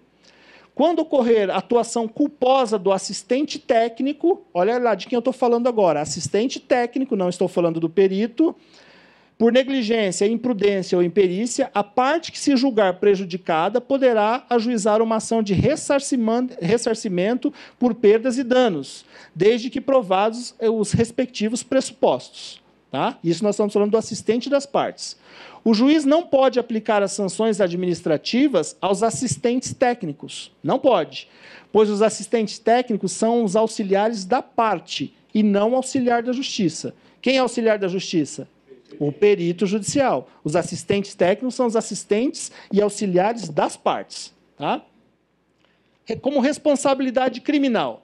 De acordo com o artigo 342 do Código Penal Brasileiro, fazer uma afirmação falsa, ou negar ou calar a verdade como testemunha, como perito, contador, tradutor ou intérprete em processo judicial ou administrativo, inquérito policial ou em juízo arbitral. Então, olha ali, se cometer essa afirmação falsa, ou negar ou calar a verdade como, no caso, perito, a pena cabível aqui é uma reclusão de 2 a 4 anos e multa, podendo aumentar-se de 1/6 a 1/3. Então, olha que a responsabilidade é também criminal, tá certo? Ou seja, se eu fizer uma informação ali que não corresponda com a verdade, se eu fizer uma afirmação falsa, se eu calar uma coisa que eu deveria me manifestar e não fiz, e isso causar um prejuízo lá na frente, eu posso ter ali uma responsabilidade criminal. O fato deixa de ser punível se, antes da sentença do processo em que ocorreu o ilícito, o agente se retrata ou declara a verdade, ou seja, ele pode fazer um laudo retificador antes da sentença. Se ele retificar essas informações, ele está livre ali daquela punição. Falamos da responsabilidade criminal e tem também a responsabilidade civil.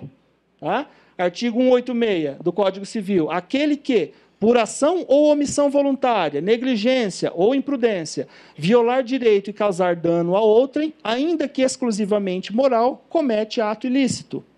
E aí, cumulado com o artigo 927 do Código Civil, também do Código Civil, aquele que, por ato ilícito, causar dano a outrem, fica obrigado a repará-lo. Haverá obrigação de reparar o dano, independentemente de culpa, nos casos especificados em lei, ou quando a atividade normalmente desenvolvida pelo autor do dano implicar, por sua natureza, riscos para os direitos de outrem. Aqui nós estamos falando da responsabilidade civil, né? Falamos da responsabilidade criminal, responsabilidade civil, e agora entramos na responsabilidade administrativa. E qual o vínculo que tem? A responsabilidade administrativa, o vínculo é o quê? É o órgão de classe, é o CRECE. É a responsabilidade que vocês, profissionais, têm para com a entidade de classe, para com o conselho. Então, a Lei 6.530 de 78, juntamente com o Decreto Federal 81.871/78 e o Código de Ética Profissional, que é a resolução do COFES, número 326 de 92, ele traz ali inúmeras regras de que é caracterizado, que consiste em infração disciplinar por parte do corretor de imóveis. E aqui eu coloquei algumas que estão previstas tanto na lei, decreto, como no Código de Ética, envolvidas com relação à perícia judicial, que pode ficar caracterizada.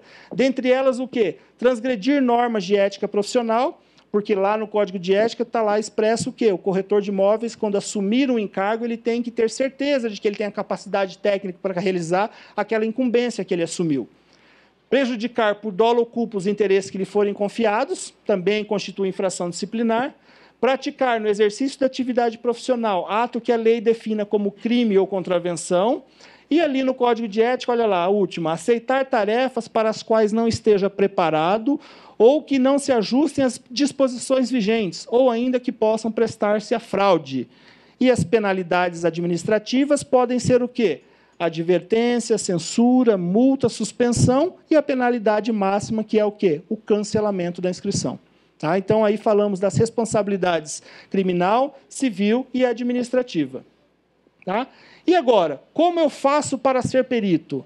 Sou corretor de imóveis, já fiz o CNAE, fiz o curso, inclusive, do CRECE de perito judicial. Estou com a faca e o queijo na mão. O que eu faço agora? Como eu faço para trabalhar? Como eu faço para me fazer conhecido no mercado? Olha lá, legalmente habilitado no órgão de classe e devidamente inscritos em cadastro mantido pelo tribunal, o profissional pleiteante a ser nomeado perito deverá fazer-se conhecido. Então, olha lá algumas sugestões. Faça visita às varas do tribunal e converse pessoalmente com o diretor ou com o escrivão de cada vara para que vocês possam ter acesso ao juiz.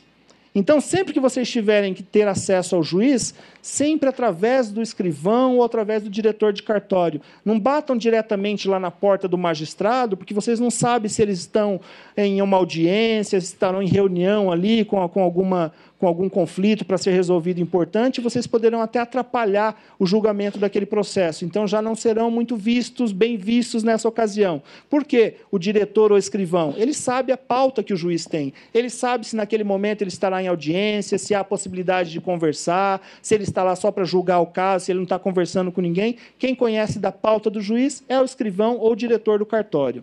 Apresente os seus conhecimentos de forma prática, sucinta e objetiva. Mostre os laudos ou pareceres que vocês tenham feito no passado. Deixe uma ou mais cópias dos laudos ou pareceres e escolha aqueles de melhor apresentação que vocês tiverem feito, aqueles que é para causar uma boa impressão mesmo. Apresente lá a fim de demonstrar uma alta competência naquela situação. Demonstre suas qualidades e no que poderá ajudar ou no que poderá ser útil para o juiz. Entregue o seu currículo, cartão de visita, coloque-se à disposição, mesmo que seja para uma conversa extraoficial para oferecer ajuda. É comum os juízes conversarem com os experts, seja vocês um deles.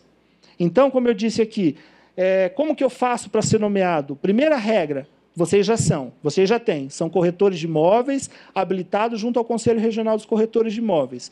Qual outro requisito? Preciso manter um cadastro no Tribunal de Justiça. Então, para ser peritos, vocês precisam estar vinculados ao Tribunal de Justiça. Entro no site do Tribunal de Justiça, no link Auxiliares da Justiça, e lá eu farei a minha inscrição. Mas será que o juiz só vai ficar afeto àquela listagem do tribunal? Será que o juiz, com inúmeras pessoas que devem estar mantido no cadastro do tribunal, será que esse juiz, de repente, tem uma listagem específica no cartório dele? Não sei. Então, vou lá conversar com o escrivão, vou lá falar bom dia, boa tarde, se apresentando sempre de uma forma muito respeitosa, sempre muito bem trajados. Gostaria de conversar com o diretor, com o escrivão, se apresentem como profissionais, peritos avaliadores, entreguem a ele ali um currículo, aquele pitão, aquele melhor que vocês fizeram, e pergunte, olha, eu sou perito avaliador, tenho meu cadastro já realizado no Tribunal de Justiça e gostaria de saber se existe um cadastro também a ser feito aqui no cartório específico que eu gostaria de me deixar à disposição do juiz. Há uma possibilidade de eu fazer a entrega pessoal para o juiz desse meu currículo? Eu gostaria de me apresentar. Isso em todas as varas que vocês tiverem que trabalhar. Se vocês forem ali no Fórum Rui Barbosa, no Fórum Trabalhista, com certeza vocês ficarão lá uns 2, 3 dias inteiros para fazer essa visita em todos os cartórios que lá existem. Vocês poderão fazer a mesma coisa no Fórum do Guimarães, no Fórum Criminal lá da Barra Funda também, poderão fazer no João Mendes, poderão fazer nos fóruns regionais, Jabaquara, Ipiranga, Itaquera, em todos os fóruns que vocês tiverem interesse em trabalhar. Eu posso solicitar para o CRECE, para o próprio Conselho de Ordem, uma carta de apresentação? Pode também. Se vocês não quiserem chegar lá para o juiz somente com o currículo de vocês e com o PITAM, vocês podem chegar, inclusive, com uma carta de apresentação assinada pelo presidente do CRECE, indicando para aquele juiz que vocês são pessoas aptas a exercer essa atividade profissional. Tá? E não é difícil ser nomeados. Com essas inúmeras palestras que a gente vem fazendo aqui no interior de São Paulo, mesmo os cursos aqui na sede, que vem sendo alguns alunos fazendo de forma EAD, à distância, tenho conhecimento e a grata surpresa de saber que eu cheguei na cidade de Sorocaba e no primeiro curso veio um aluno que já tinha sido meu aluno do curso do PROES, ou seja, naquele de avaliação imobiliária, ele conseguiu o curso, fez o curso de perícia, eu cheguei lá e já me deu um abraço. Poxa, professor, eu estou muito feliz. Eu falei, mas que boa surpresa. O que aconteceu? Já fui nomeado a 3 perícias. Ele tinha 3 meses apenas. 3 meses que ele tinha concluído o curso. Então, a partir daquele momento, eu vi que é possível. É possível a todos, sim, conseguirem essa nomeação. Pode ser um pouco mais difícil? Pode. Por quê? Como é um cargo de indicação, é um homem de confiança do juiz, façam vocês se tornarem essa pessoa de confiança do juiz. Lembrando que existem inúmeros processos em um único juiz, para um único juiz julgar. Ele pode precisar de corretor de imóveis para atuar como perito em vários processos que estão submetidos a ele. Então, muito embora ele tenha lá, vamos supor lá, os seus 5 mais chegados, que ele sempre chama, ele poderá ter 15 processos para ele resolver. E ele precisará de outros 10 profissionais. E se houver essa relação próxima com o cartório, tiverem uma lista daquele cartório e também preencher todos os requisitos, o cadastro mantido no Tribunal de Justiça, eu não vejo por que vocês não serem nomeados. Então, estão com a faca e o queijo na mão. Só precisa agora plantar para poderem colher lá na frente. Boa tarde, doutor Rodrigo. Meu nome é Walter Martinez. Eu tenho alguns questionamentos em relação à parte da perícia judicial. Quando o perito judicial ele é questionado perante as partes, né, devidamente no processo, e alguns questionamentos que os advogados fazem não está dentro do expertise do profissional. Como ele deve se portar em relação a isso? Se ele deve fazer uma petição falando que ele está prejudicado em responder determinadas questionamentos, né?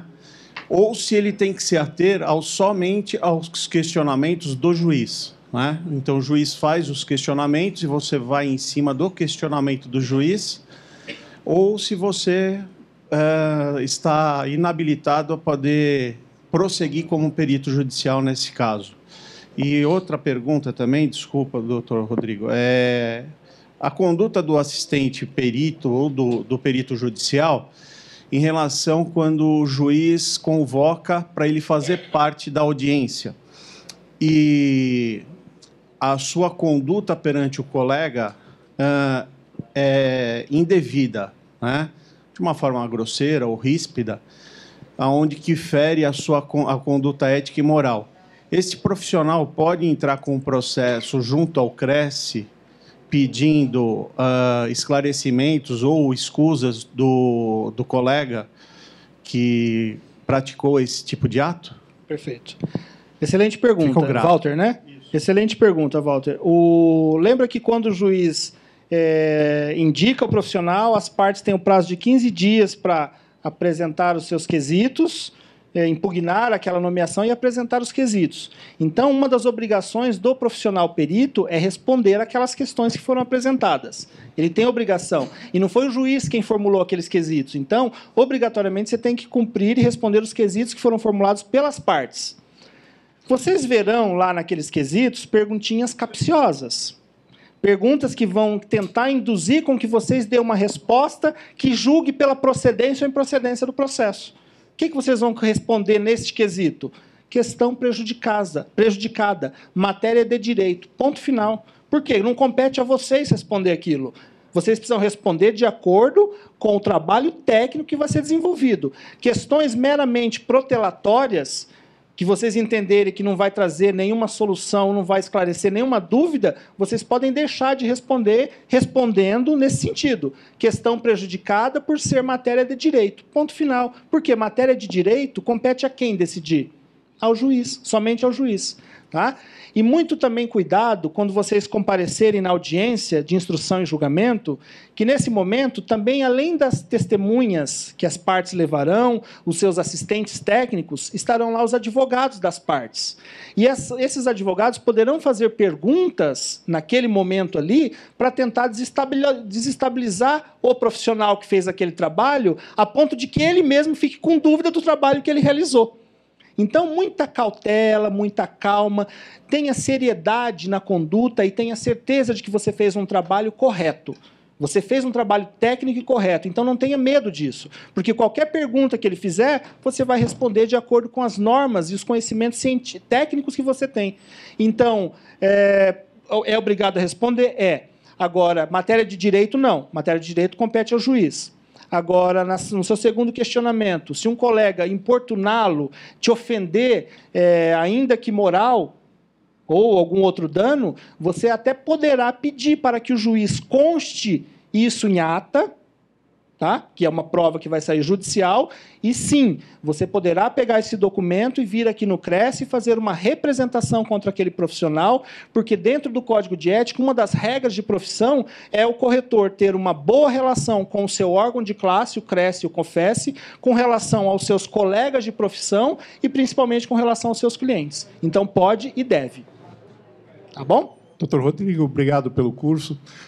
Gostaria de falar sobre esse parecer que seria bonito, que a gente vai levar para entregar para os juízes. Ele tem o nome de terceiros. Pode deixar ou convém? Você pode riscar o nome. Porque o que é importante ali não é o objeto que foi avaliado. O objeto que foi avaliado é um imóvel, não é uma pessoa, né? Certo. Então, muito embora tenha lá a qualificação do proprietário, aquele que solicitou o serviço, vocês podem colocar uma tarja em cima do nome até para preservar o direito do seu cliente. E deixa como enfoque o quê? O trabalho que foi realizado, que é em cima do quê? Do imóvel. Tá certo, obrigado. Tranquilo? Doutor Rodrigo, parabéns aí pela apresentação. A pergunta é, sendo indicado, né, o perito sendo aceito, né, ele vai ter acesso ao processo. Hoje, os processos, a maioria, são digitais. Uma segunda, o perito sendo autorizado, né, a fazer a perícia, ele tendo dificuldade de entrar no imóvel que ele precisa visitar. Quais são os procedimentos? Excelente pergunta também. Então, vamos lá. Primeira pergunta que você fez com relação acesso ao processo. Muito bem. Quando ocorre aquela primeira indicação que o juiz te nomeia, você precisa, em 5 dias, dizer para ele se você aceita, fazer a estimativa dos honorários e apresentar os seus contatos para eles. Como que vocês vão fazer uma estimativa se vocês não sabem nem o que vocês vão encontrar pela frente? Não sabem nem o tipo de imóvel, se é um galpão, se é industrial, se é residencial, que tipo de imóvel é esse? Vocês vão precisar saber. E como que vocês vão saber? Vocês vão precisar ter acesso ao processo. E agora, os processos estão sendo todos de forma o quê? Digitais. Então, pergunto a vocês, é muito importante que vocês providenciem isso daqui. Não é um pendrive, é um certificado digital, que é como se fosse um pendrive. Esse certificado digital faz com que vocês tenham acesso ao processo inteiro, sem precisar sair do seu escritório. Antigamente, o juiz dava um despacho lá, manifeste-se sobre o documento de folha X. Que documento é esse? Eu tinha que sair de casa, ir lá no fórum, pagar estacionamento, perder tempo, entrar lá para verificar uma linha de um único documento. Hoje não, com o certificado digital eu tenho acesso na íntegra do processo, desde a capa do processo até a última decisão, ao último despacho. Então eu posso ter acesso a esse processo, se ele for digital, com o pendrive, né, com o certificado digital, que qualquer um pode conseguir, e a gente consegue onde? Inúmeras instituições fornecem esse certificado digital. Vocês podem colocar lá no Google, onde conseguir um certificado digital? Vão aparecer inúmeras situações. Eu, como advogado, tenho o meu da OAB, que a OAB fornece para os profissionais. Mas vocês poderão adquirir, tem o Serasa, tem o CertSync, enfim, inúmeros que vocês conhecerem. E existe um prazo de validade e um preço que vocês vão pagar por ele. Mas é uma ferramenta de extrema utilidade para aqueles que utilizarem do mercado, que forem trabalhar com o Poder Judiciário. Porque vocês terão condições de verificar o processo na íntegra, antes de poder fazer a estimativa dos honorários. Inclusive, poderão verificar lá naquele processo, se já foram apresentados aqueles pitãs iniciais, que foram aqueles extrajudicial, que foram feitos lá pelas partes, pelos assistentes técnicos, vocês já vão ter uma noção, mais ou menos, do que vocês vão encontrar pela frente. E poderão, a partir dali, fazer a estimativa correta dos honorários que precisam apresentar lá para o juiz. Então, digo de antemão que aqueles que não providenciaram ainda o certificado digital, procurem fazer, que é de extrema necessidade para o profissional que vai militar aí com o Poder Judiciário. Tá certo? Doutor Rodrigo, Meu nome é Reinaldo Pulli, eu sou da Baixada Santista e eu gostaria de parabenizá-lo pela excelente palestra e agradecer a demonstração de altíssimo conhecimento técnico. Muito obrigado. En passant, o senhor falou sobre o parecer não, avaliação opinativa. E não seria o caso naquele corretor, naquele avaliador que fez a apresentação, de ser considerada uma avaliação opinativa, mesmo estando apresentado como documento para juízo? Então, ocorre que todo corretor de imóveis, ele tem a faculdade, como nós verificamos ali no artigo 3º da lei, ele tem a faculdade de dar essa opinião com relação ao valor de mercado. E é um documento, como eu disse para vocês, válido. É um documento válido. Só não é válido para aquele momento processual quando ele foi chamado para fazer um trabalho de perícia.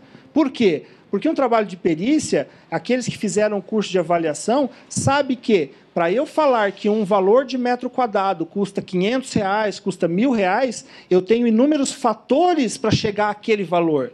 E não um valor que foi jogado lá aleatório, o valor do metro quadrado, o valor total. Como que ele chegou naquele valor? Então, o trabalho que é feito por um PITAM, que é o mesmo que é o laudo, eu vou ter que apresentar e comprovar tecnicamente por que aquele valor de metro quadrado custa aquele valor. E, consecutivamente, o valor do metro quadrado. Aliás, o valor total do imóvel. Então, aquele documento lá inicial, só com o valor do metro quadrado e valor total, poderia ser utilizado para uma outra situação? Poderia. Em que situação, por exemplo? O proprietário do imóvel vai te deixar uma autorização para poder fazer a venda daquele imóvel dele. Correto? Mas ele não sabe quanto custa. Então, antes de fazer a captação daquele imóvel e aceitar a incumbência para fazer a intermediação e o proprietário assinar a autorização, ele precisa saber quanto custa o imóvel. E aí o corretor vai lá e vai fazer uma avaliação. Essa avaliação até poderia ser aceita, porque ele só precisa apresentar ali para o proprietário quanto vai custar mais ou menos o imóvel dele. E é muito importante essa fase de quando vai custar esse imóvel, quando o proprietário chega para dar uma autorização para vocês. É sempre importante que, neste momento, o profissional seja bastante sério e atribua o valor correto do imóvel, o valor real, não é verdade? Porque o proprietário, quando vai deixar o seu imóvel à venda, sempre ele vai começar a atribuir valores ali emocionais que não correspondem com a realidade do mercado. E aí, se você chegar lá e falar, não, olha, o seu imóvel não vale 1 milhão, vale 500, é perigoso ele sair falando mal de você que está avaliando por baixo o imóvel dele. Aí ele vai no imóvel do vizinho, o vizinho vai falar, não, seu imóvel vale 1 milhão sim, mas também não vai vender. E aí esse profissional, esse proprietário vai falar mal daquele corretor que não vendeu o imóvel dele. Então, é muito importante, neste momento da captação do imóvel, o corretor ser muito profissional de chegar para ele e falar, olha, o valor correto do imóvel, o valor de mercado é esse. Podemos trabalhar aí com uma margem um pouco para cima, um pouco para baixo, mas que o senhor tem ideia de que o valor é esse daqui. Está aqui um documento, a gente está documentado e vamos deixar tudo aqui na pasta do seu imóvel. Então, esse documento, inicialmente, for feito pelo corretor, teria validade para essa situação. Tá? Agora, diferente de um PITAM, diferente de um laudo judicial que eu tenho que mostrar para o juiz e comprovar para as partes que estão litigando no processo como que eu cheguei naquele valor de metro quadrado. E é isso que o curso de avaliação fornece para os profissionais com o CNAE. Tá certo? Jefferson Oliveira, via YouTube também. Pergunta dele é, após eu enviar a petição de honorários, em quanto tempo o juiz responde se foi aceito ou não? Ok. A pergunta é, ele fez a estimativa dos honorários, esse valor chegou para o juiz. O juiz vai precisar dar uma intimação para as partes se manifestarem com relação àquele valor que foi atribuído. Só que é complicado a gente falar em prazos, quanto tempo teria o juiz para fazer essa situação, porque depende de inúmeros fatores. Quem tem que cumprir prazo são os advogados, são os peritos. Porque quando ele faz essa intimação para as partes se manifestarem, se concordam ou não, ele vai dar um prazo para as partes se manifestarem em 5 dias. Só que esses 5 dias que as partes já se manifestaram, o juiz não tem um prazo definido em lei, quanto tempo depois de chegar essa informação no processo, ele tem que dar a resposta para o perito. Ele vai responder de acordo com o volume do trabalho que vem chegando na ordem cronológica para ele. O prazo que ele vai dar para as partes se manifestarem com relação ao valor que ele trouxe ali de estimativa, são 5 dias em que as partes responderão para ele. Agora, não há um prazo definido em lei, se o juiz vai aceitar aquela aquela impugnação ou se vai aceitar aquele valor ou não. Mas sempre vai sair um despacho do juiz, então, dando prazo para que seja realizada aquela perícia. Saindo esse despacho, significa que o valor que foi apresentado não sofreu impugnação e aquele valor foi aceito. Tá certo? Então, os prazos é para quem? Para o perito e para as partes. Infelizmente ou felizmente, juiz não tem prazo. Tá bom? Manuel Caraguatá, via YouTube. Existe alguma restrição para o corretor apresentar o método evolutivo? Nomeado em uma ação, apresentei este método e o autor contestou, argumentando que, por esta metodologia, só engenheiro seguindo a BNT. É justamente o que pode ocasionar para as partes envolvidas no processo. Quando ele faz esse trabalho, e a gente viu dos requisitos que precisa constar do PITAM ou do laudo apresentado, qual foi a metodologia que ele utilizou para fazer e para chegar naquele valor de metro quadrado. Se foi o método comparativo, qual foi o método utilizado. E, com certeza, as partes vão questionar. O trabalho das partes justamente é fazer isso. O trabalho do advogado é não aceitar de mão beijada o trabalho que foi realizado por vocês. Eles vão contestar, sim, e o trabalho de vocês é manter a postura profissional e manter aquele conhecimento que vocês fizeram com base no conhecimento que foi atribuído, com o valor da metodologia que foi aplicada. Então, muito embora ele possa divergir da metodologia, cabe a quem decidir se aquela metodologia tem validade ou não. Ao juiz de direito. E se vocês comprovarem que foi feito dentro dos parâmetros legais, seguindo as normas que foram aplicadas, não tem por que ele ser contestado. Mas é lógico, lembrando que o trabalho dos advogados é justamente contestar. Tá certo? Então, estejam preparados para essa situação, que o trabalho deles é contestar e tentar diminuir o trabalho dos senhores, e o que vocês não podem permitir. Tá certo? No caso de uma apresentação junto ao juiz ou ao na audiência lá? Não, para apresentar o seu trabalho. Perfeito. Você não tem nenhuma experiência, não tem um PITAM anterior. Como é que eu... Excelente pergunta, e fez até me lembrar que eu tinha deixado de dar uma informação para os senhores. Quando eu estava falando, poxa, agora sou perito, tenho curso de avaliação, sou corretor, estou apto para trabalhar. E como fazer, não é isso? É isso. Pensando nessa situação, o Cresce também pensou nessa possibilidade. Então, existe aqui no Conselho um grupo de avaliadores imobiliários, onde é feito um convênio entre a diretoria do Conselho, junto às instituições, Tribunal de Justiça, Ministério Público Federal e outras instituições, prefeituras dos estados aí afora, das cidades afora do estado de São Paulo, que têm parcerias para com o Conselho. Então, o que ocorre? Quando essas instituições precisam fazer uma avaliação no seu patrimônio público, então, o Tribunal de Justiça oficia o Cresce para que o Cresce faça avaliação, a exemplo, o Fórum do Ipiranga. Sim. Precisa comprar, precisa vender, precisa alugar e precisa fazer uma avaliação. Por esse convênio feito com o Tribunal de Justiça, o Tribunal de Justiça vai oficiar o Cresce com esse grupo de avaliadores vai realizar esse trabalho. Então, é muito importante para aqueles que tenham interesse, se manifestem via e-mail lá no Fale com o Presidente. Fala, presidente, tenho interesse em ser perito avaliador. O que ocorre? É um trabalho voluntário, sempre terá um corretor, que é um perito avaliador com maior experiência, que já está lidando aí no mercado já há algum tempo, e a possibilidade para aqueles que estão começando agora conhecer um pouco da atividade. E uma vez que é feito esse laudo, que é apresentado, o que a gente pede de contrapartida, já que é gratuito esse trabalho que o profissional vai fazer, o que o Cresce pede dessas instituições é que seja apresentada uma declaração individual em nome de cada um dos profissionais.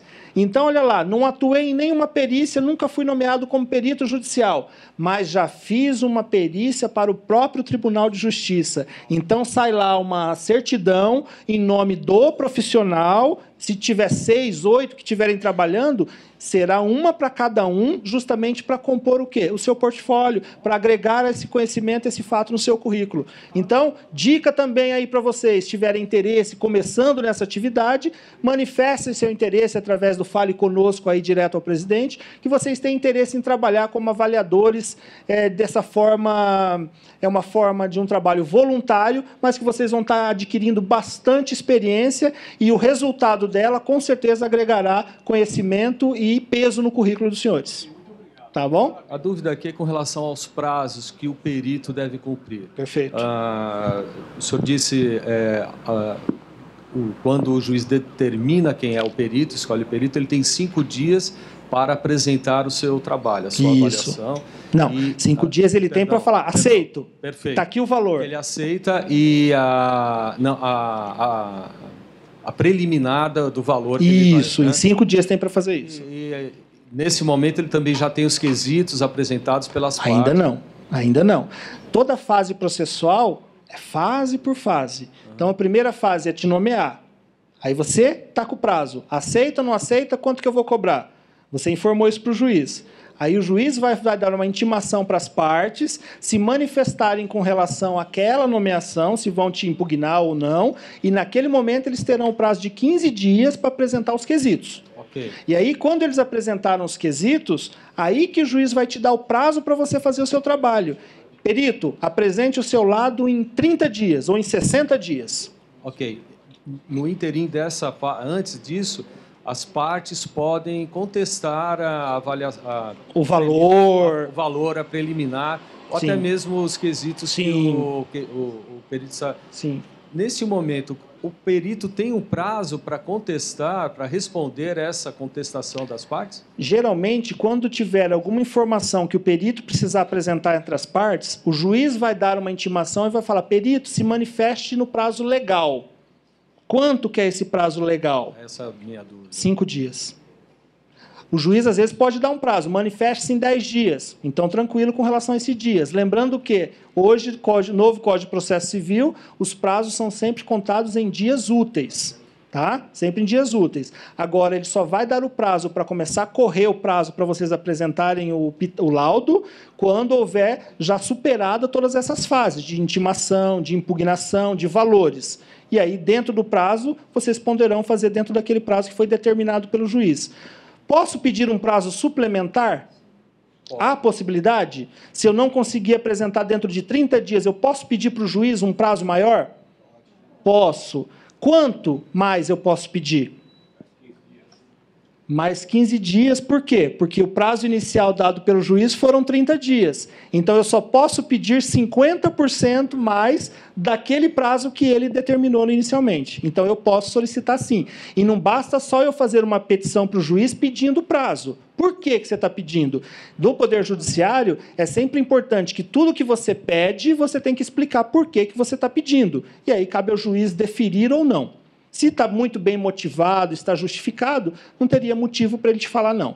Tá certo? Mas toda manifestação que a gente faz junto ao Poder Judiciário, sempre motivados às solicitações. Tá certo?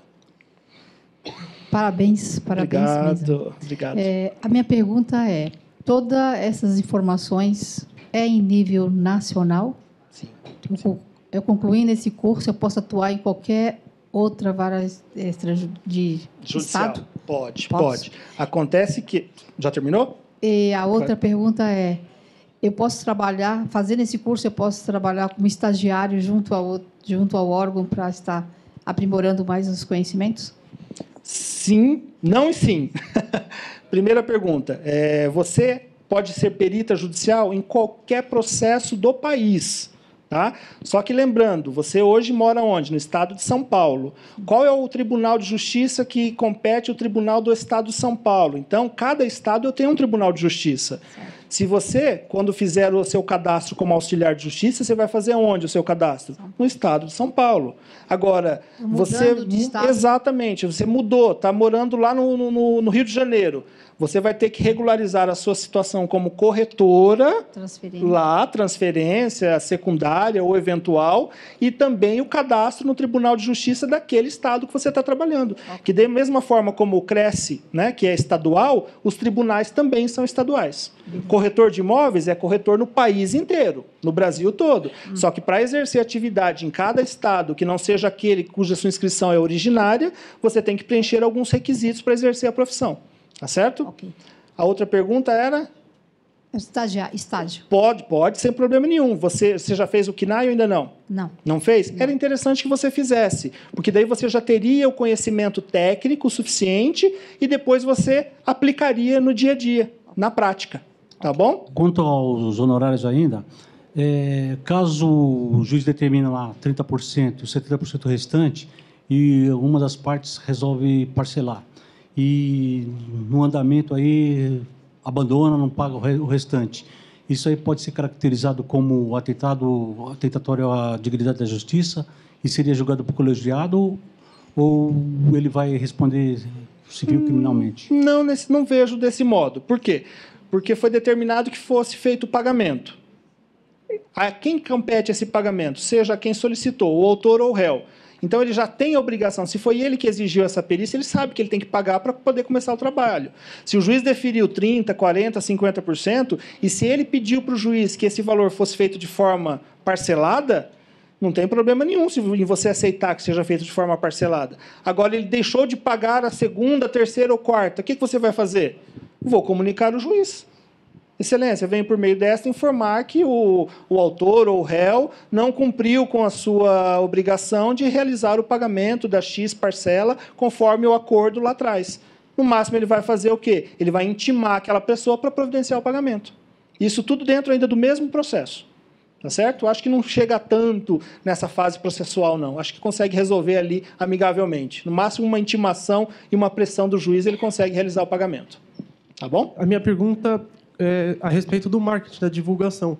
No cartãozinho, o senhor disse que a gente não... Se não está atuando como um perito judicial, não pode ter no cartão. Mas vamos supor, se a pessoa já tem um curso de perito judicial, ela pode colocar como um conhecimento, só para constar ali, ou não? Você pode colocar, na verdade, quando você faz o curso de avaliação, você torna-se um perito avaliador. Você pode colocar corretor de imóveis, perito avaliador. E aí, embaixo, você pode colocar as suas atividades. Perícias judiciais, extrajudiciais, você entendeu? Você não está se identificando, porque, na verdade, você não é um perito. Você está como perito somente naquele momento em que você for nomeado. Porque aqueles peritos que são peritos, profissionais peritos, eles são concursados, né? Perante ao Tribunal de Justiça, daquela polícia científica, são os peritos judiciais concursados para tanto. Eles são peritos. O perito nomeado pelo juiz, ele atua na condição de perito somente naquele processo. Então, se você não estiver atuando em nenhum processo, você não é perito judicial, você é perito avaliador. E embaixo você pode colocar as suas áreas de atuação. Perícias judiciais, extrajudiciais, laudos, pitãs. Aí fica a critério seu a divulgação. Lembrando sempre do quê? Obrigação do número da sua inscrição e o número do CNAE. Tá bom? E o que eu desejo para vocês é boa sorte e muito trabalho, porque em razão do trabalho vem o sucesso lá na frente. Obrigado pela presença, obrigado, espero que vocês tenham aí aprendido um pouquinho desse universo do perito judicial. Obrigado. Obrigado.